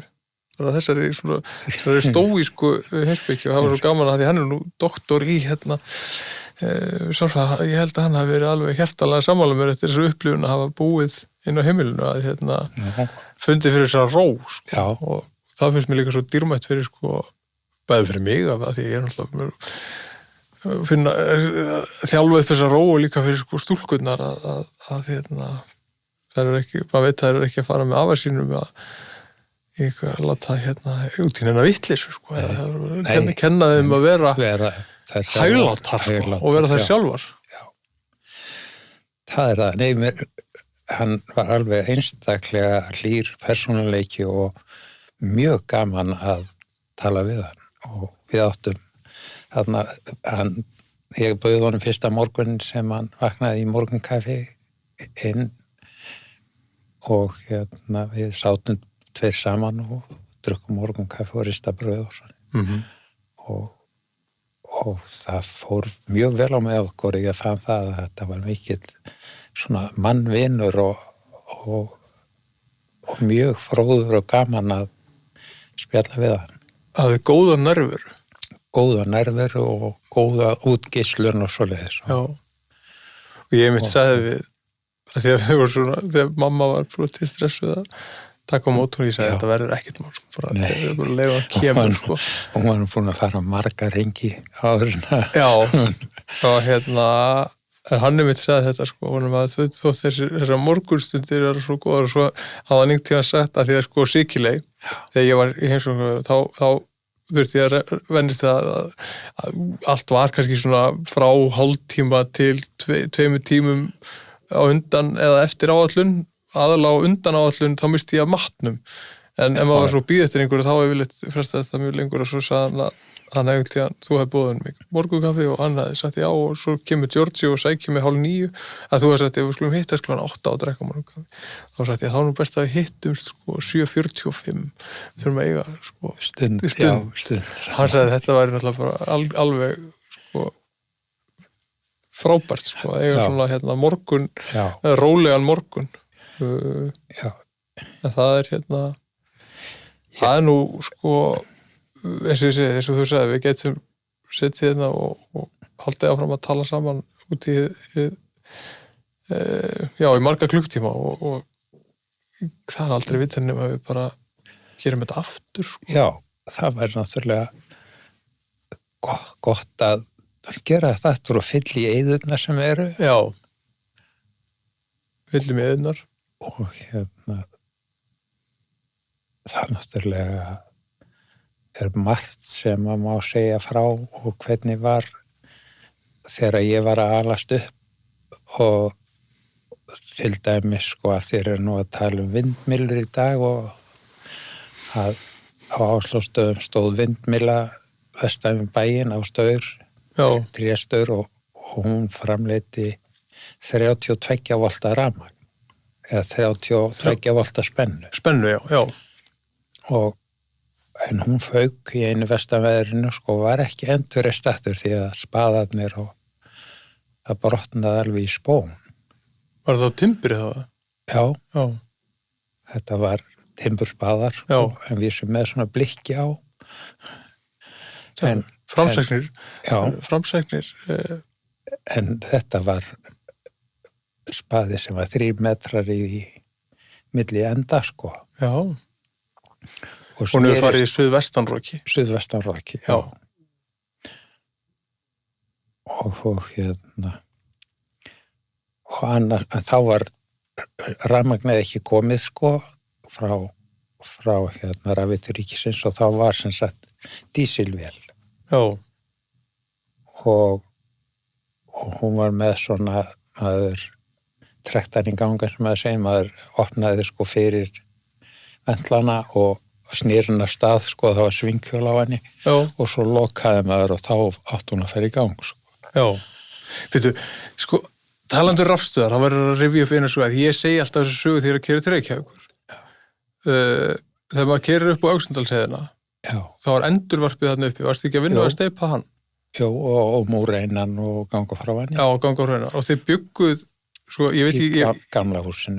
Sem er eyðibíl í dag, ekki? Jú. Ég veit ekki, sko, ég held þessi saga sér sönn, en ég veit það ekki að þið hafið stilt að þannig þið voru með rafstöð sem settu bensín á og voru búin að mæla út að hún er bensínlaus klukkan 10. 10, já. Og þá bara var húsið uppljómað. Já, og svo dó bara á henni. Já, og svo hafði einhver kona. Það voru 3 stúlkur sem var okkur að ball vestur á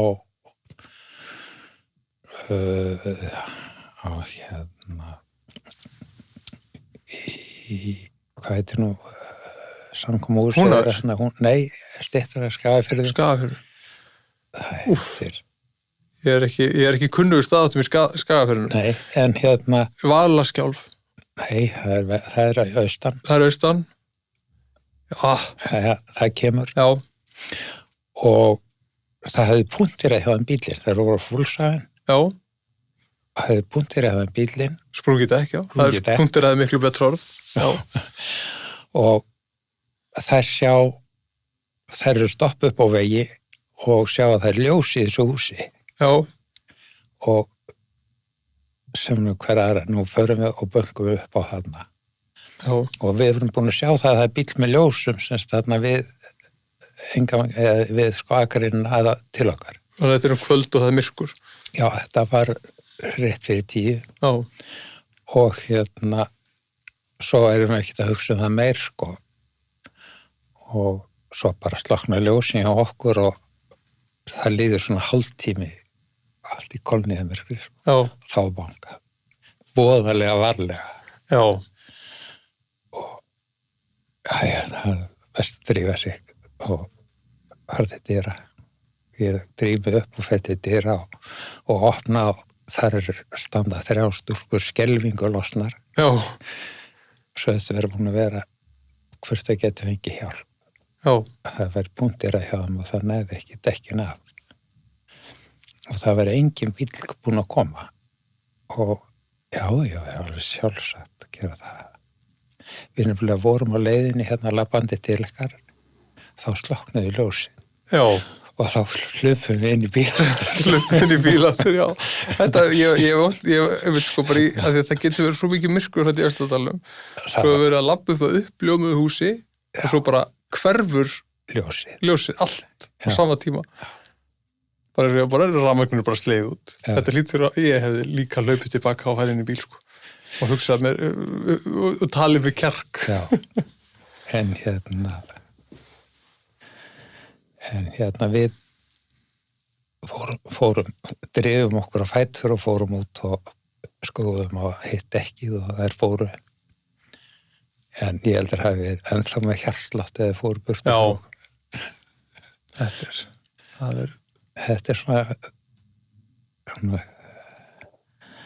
eitt af þetta atvik sem að manni finnst alltaf jafn gott, sko. Þetta er svo mannlegt eitthvað og hvað.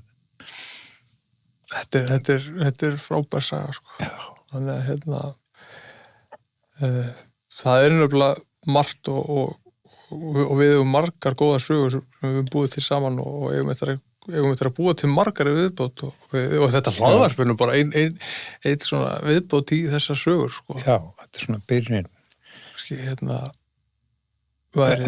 En það er eitt sem er sem ég var að hugleiða daginn að það var nú verið að tala stúlka sem vinnur hjá okkur eða kona. Hún eignaði sitt fyrsta barn var bara 18 ára og var að segja frá því að hún hefði verið svo hún hefði aldrei verið neitt kvíðin eða neitt þó að fengi kvefi eða eitthvað svoleiðis bara. Þetta var bara barn sem hún var með og var með á brjósti og gekk bara rosa vel hjá henni. Svo eignaðist hún barn 10 ára seinna. Já. Og hún sagði bara að ekki hafa þekkt sjálfan sig því að hún var alltaf á taugum yfir barninu og hlusta á andardráttinu og allt hjá því og fylgjast með því, sko, hvernig það væri svona eða svona. En þegar hún var að verið þetta ung þá hafði það ekkert haft áhrif á sig. Hún hefði bara gengið því sem var og hún var að vísu sveit og svo vönn skepnum og svona, þannig að og hún sagði ef hún vaknaði á nóttunni til dóttur sinna þá hefði ekkert sko raskar á hún sofnaði bara liðumlaðast og kottan aftur, sko. Já. Og þetta er alveg sama eins og með Agnesi þegar hún er svona við erum svona ung, sko, og rúmið hennar er okkar megin eða mín megin og sko ef hún var eitthvað umlað þá áttum við nú huðnumkandinni ef hún þagnaði fljótlega. Já. Og ef það dugði ekki þá hún er nú heldur betur spjara sig í lífinu. Já, þá fékk hún vatn. Já. Og sko hún er ekki orðin nema 6-8 mánaða gömul þegar hún nær að setja löppina upp á grindina á rúminu og velta sér yfir grindina og niður í hjónarúminu. Rætta sér. Voruð þá stressaði þá með mig? Nei, það var þurfti ekki því að þú hafðir svo mörg aðhvörf. Já. Systurina voru 2, sko, og það var ekki maður var ekki viss hvar þú vaknaðir á mótnana. Það var einhvers staðar, já. En þú varst mjög sjálfbjarga strax og fórst það sem var best að vera. Já, það sem ég fekk mest að þjónustu. Já. Já, það er stuð. Já, þetta er þetta er merkilegt hvað og ég hef mitt hugsað sko að maður þarf að, það er erfitt núna og maður finnur það eins og með Alessandru sko, nú þarf maður að sleppa meira, hún er 11 ára. Já, það verður smá saman. Hún þarf að fá að hlaupa á hotn. Hún þarf að fá hotnin og svo þarf hún að hlaupa það af sér. Já. Maður má ekki vera, sko, mér finnst það gott orð sem hún náttúrulega að vera krulluforeldri. Já, ég hef ekki heyrt það. Nei, það er sko og ég held að sko, eins og ég sagði upp að sko, ég held að það dýrmætasta sem að þú hefur kennt mér og heldur að kenna mér er að það er að redda mér sko, það er að ekki gefast upp og klára það sem að tekur sér fyrir hendur sama hvað sem getur stundu verið þreytandi. En krulluforeldri, það er sem sagt eins og þegar verið að spila krullu eða curling, þá er alltaf sko lið á undan til að sópa í sér sko. Þannig að steinni renni sem sléttast sko. Hann þurfi ekki að setja stýra steininum og og svo þetta væri ákveður svona foreldraaðferð sko, þegar foreldrarnir eru á ganga á undan og sópa allt sko, þannig að sé bara slétt og fellt og barnið bara rúllar inn að miðju eins og ekkert sé sko. En það er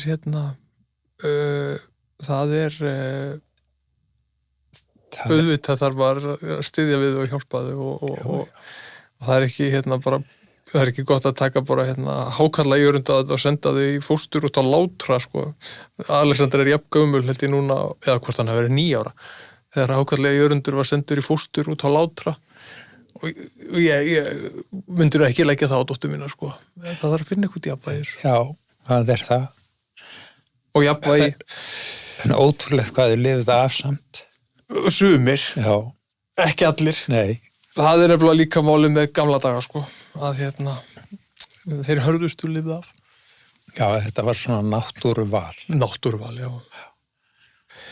En pabbi, takk hérlega fyrir spjallið. Já, sömuleiðis, þetta var bara mjög skemmtileg stund og fljót að líða. Já, fljót að líða. Hún er sko, hvað heldur klukka? Ég held að við séum búin að vera í rúma 2 tíma sko. Já, og ástæða fyrir ég þarf að reyna taka þetta saman núna er að ég held að Starri hafi sagt að það væri bara 2,5 tími á teipinu sko. Á teipinu, já, þannig að við erum að vera búnir með teipið. Við erum að vera búnir með teipið. Já, gott. Þannig að þau voru sko þessar græður áttu nú myndatökuvélar og svona. Þannig að ég ætla bara að ljúka þættinum hér og bara takk kærlega. Já.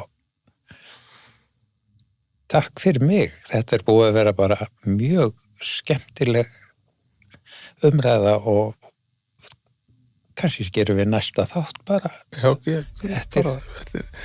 tökum þá erum við búin að gera upp söguna fram að þessu. Já. Þá getum við sagt einhverja nýja sögur. Hvað erum við búin að gera eftir þetta? Það er bara svo mikilvægt að ég held að við höfum eftir að halda áfram að búa til margar sögur. Já, við erum framhald. Framhald. Já. Tökum Matthildi og Alessandru með okkur. Já. Látum þær leggja orði í belg. Haldum við.